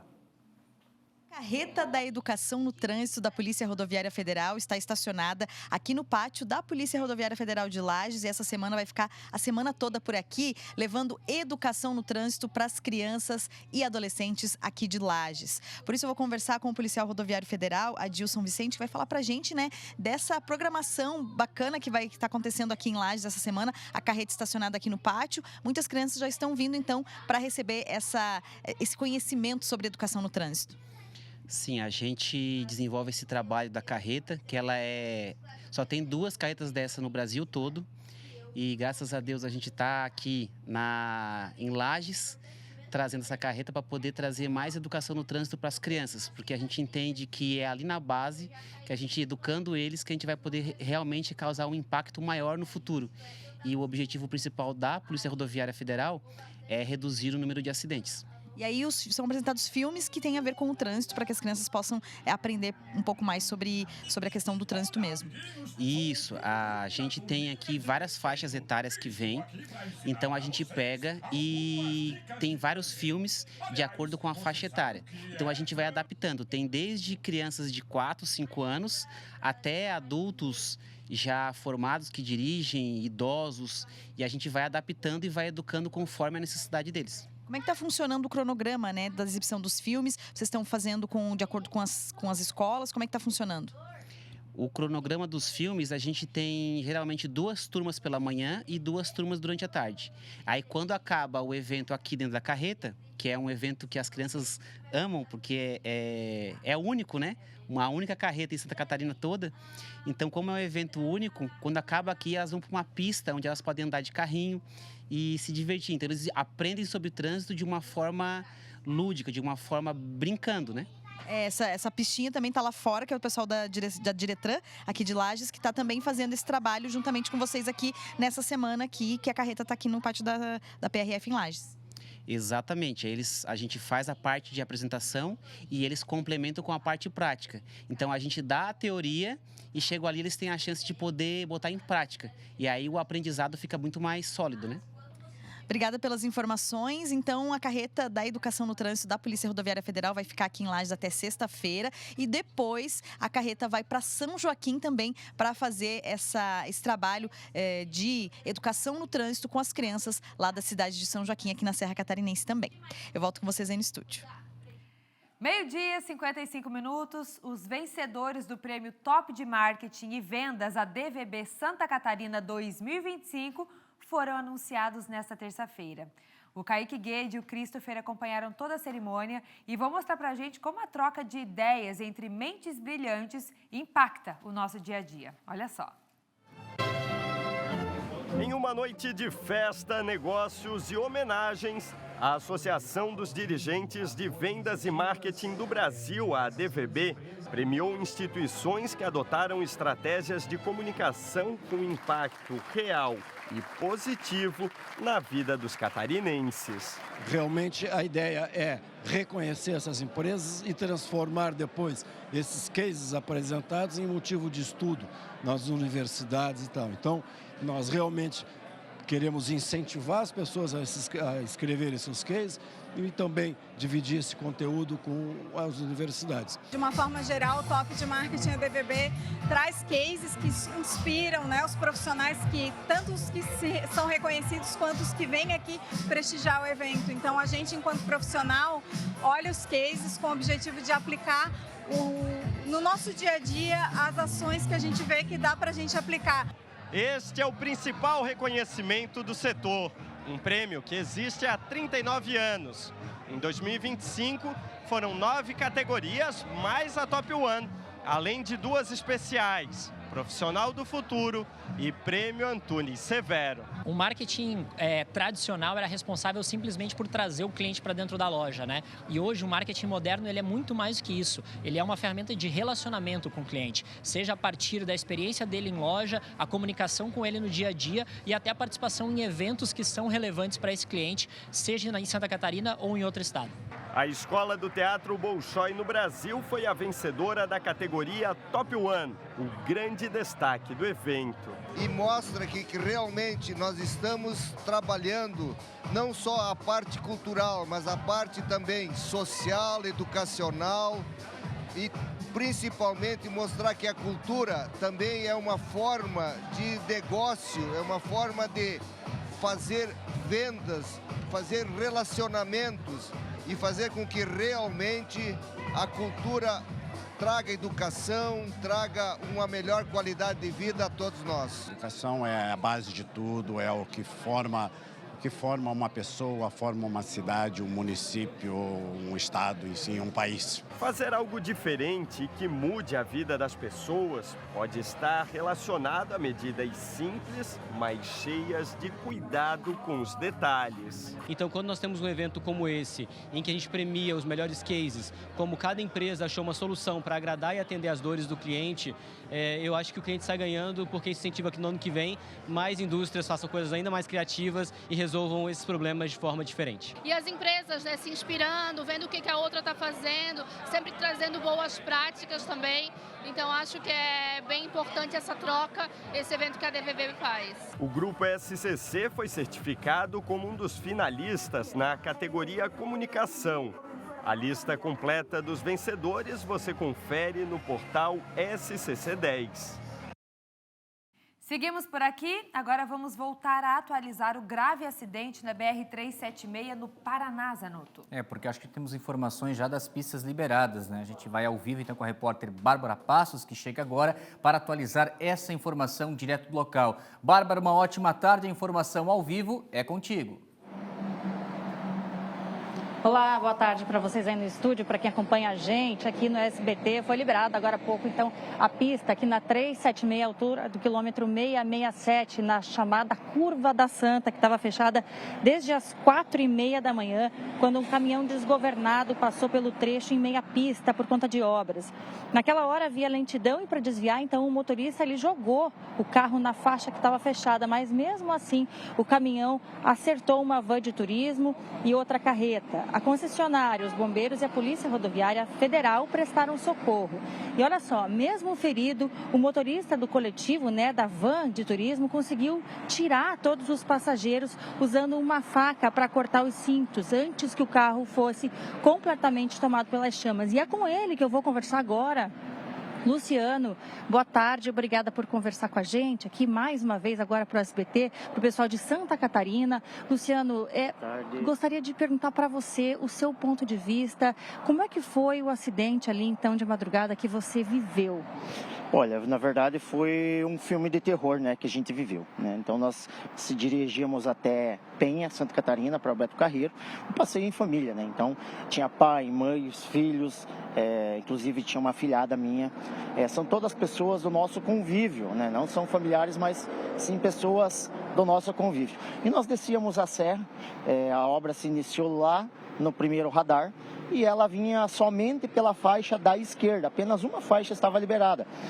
E seguimos lentamente a 10, 15 km por hora, numa lentidão, passamos a área de escape e próximo aqui da curva havia um caminhão fazendo a pintura da faixa e todos os veículos reduziram um pouquinho mais a velocidade para poder respeitar o limite ali da pintura que o caminhão estava fazendo, já para posteriormente liberar toda a pista para o tráfego normal de veículos. Quando eu fiz a curva, eu apenas senti um grande impacto de uma colisão no meu veículo. Só senti ele sendo arremessado para o guarda-reio. Eu tive a sensação que o veículo acabou tombando e ao mesmo tempo ele voltou para a pista e eu senti que ele rodopiou. Então foi um desespero muito grande, porque o caminhão ele veio em altíssima velocidade, tem relatos de pessoas dizendo aí na pista que ele estava a mais de 130 km por hora. Ele saiu na pista em que estavam as obras, não respeitando a sinalização, não respeitando as pessoas que estavam trabalhando. E dizem que talvez seja falha mecânica, talvez seja problemas nos freios por excesso de velocidade, e ele colidiu com o caminhão que estava fazendo a pintura e veio para cima da van, colidindo no veículo. Então a van rodou, bateu na traseira desse caminhão e logo começou a pegar fogo, se incendiou, por o caminhão está carregando muito material inflamável, como solventes, tinta, e como vocês podem ver nas imagens, é muito material inflamável. Então as chamas se espalharam muito rapidamente, então foi um instinto natural de salvar as pessoas. Eu tentei o máximo possível me desencilhar ali, que eu estava preso, consegui sair pela janela, já corri atrás de socorro, corremos atrás de extintor, mas não foram o suficiente. E retornei novamente para a van, para a gente poder socorrer as vítimas, tirar para fora do veículo, porque o veículo estava sendo tomado pelas chamas. Então foi questão de minutos, foi muito rápido a ação. Eu tenho que agradecer também as pessoas envolvidas, operários da pista, caminhoneiros que pararam, ajudaram nós nos socorrer, Eu falo esses anjos da estrada também, que são os caminhoneiros, Nos deram essa força para poder tirar todas as vítimas com vida. Inclusive nós tivemos uma vítima que foi arremessada para fora do veículo, quando o veículo colidiu e arrancou a lateral da van com a colisão. Gente, um detalhe importante é que muitas vítimas ali também, elas ficaram presas no cinto de segurança, Algumas das vítimas ficaram presas. E o Luciano usou uma faca, para soltar? Isso, com a ajuda de um caminhoneiro, que ele tinha uma faca no caminhão, ele trouxe, nós com a faca cortamos alguns cintos que as pessoas estavam presas, inclusive uma pessoa estava inconsciente no momento, que estava presa no cinto, nós conseguimos cortar o cinto e tirar ela pela janela também, inclusive um passageiro no banco dianteiro também ficou inconsciente e nós conseguimos retirar ele pela janela. Nós reunimos forças não sei de onde, então nós temos a agradecer a Deus e a Nossa Senhora pela proteção, que nos deu, por não ser algo tão grave, por não ter óbito no local, Agora, o motorista do caminhão que causou o acidente, ele não resistiu e morreu por conta do impacto da batida. Essa informação que a gente confirmou, que a Polícia Rodoviária Federal confirmou. Das vítimas, Luciano, eram 15 que estavam na van, uma era você, então eram 14. 2 foram levadas em estado grave para o hospital, mas a informação que a gente tem é que elas estão estáveis. Agora, Luciano, vocês estavam saindo de Prudentópolis, no centro-sul do Paraná, para ir até Penha, é isso? Penha, isso. Nós saímos lá de Prudentópolis, lá na região centro-sul, e o nosso destino final era Penha, Santa Catarina, Alberto Carreiro. A nossa ideia era ter um dia tranquilo, né, com as crianças. Muitas estavam ansiosas, né, para ir visitar o parque pela primeira vez, né, mas infelizmente eu falo, essa fatalidade aí vai trazer más lembranças. Eu falo assim, o abalo psicológico que essas crianças sofreram, né, o trauma. Quando falar em Beto Carreiro, a primeira imagem que elas vão lembrar na cabeça é desse trágico acidente que elas acabaram se envolvendo. Eu falo assim, bens materiais nós recuperamos, mas infelizmente eu falo assim, traumas psicológicos e o que fica na nossa mente a gente não consegue tirar, né? Infelizmente tinham crianças envolvidas, né? O que elas acabam guardando mais consigo, né?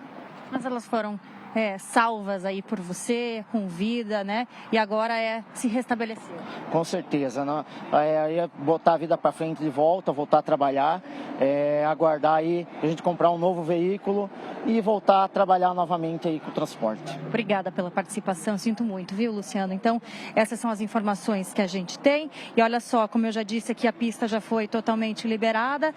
Havia aí um congestionamento de quase 30 quilômetros, que ia até quase São José dos Pinhais, na região metropolitana de Curitiba, mas a Polícia Rodoviária Federal já informou que a situação, né, do trânsito ali, que o fluxo vem se normalizando. Então, eu volto com vocês aí no estúdio.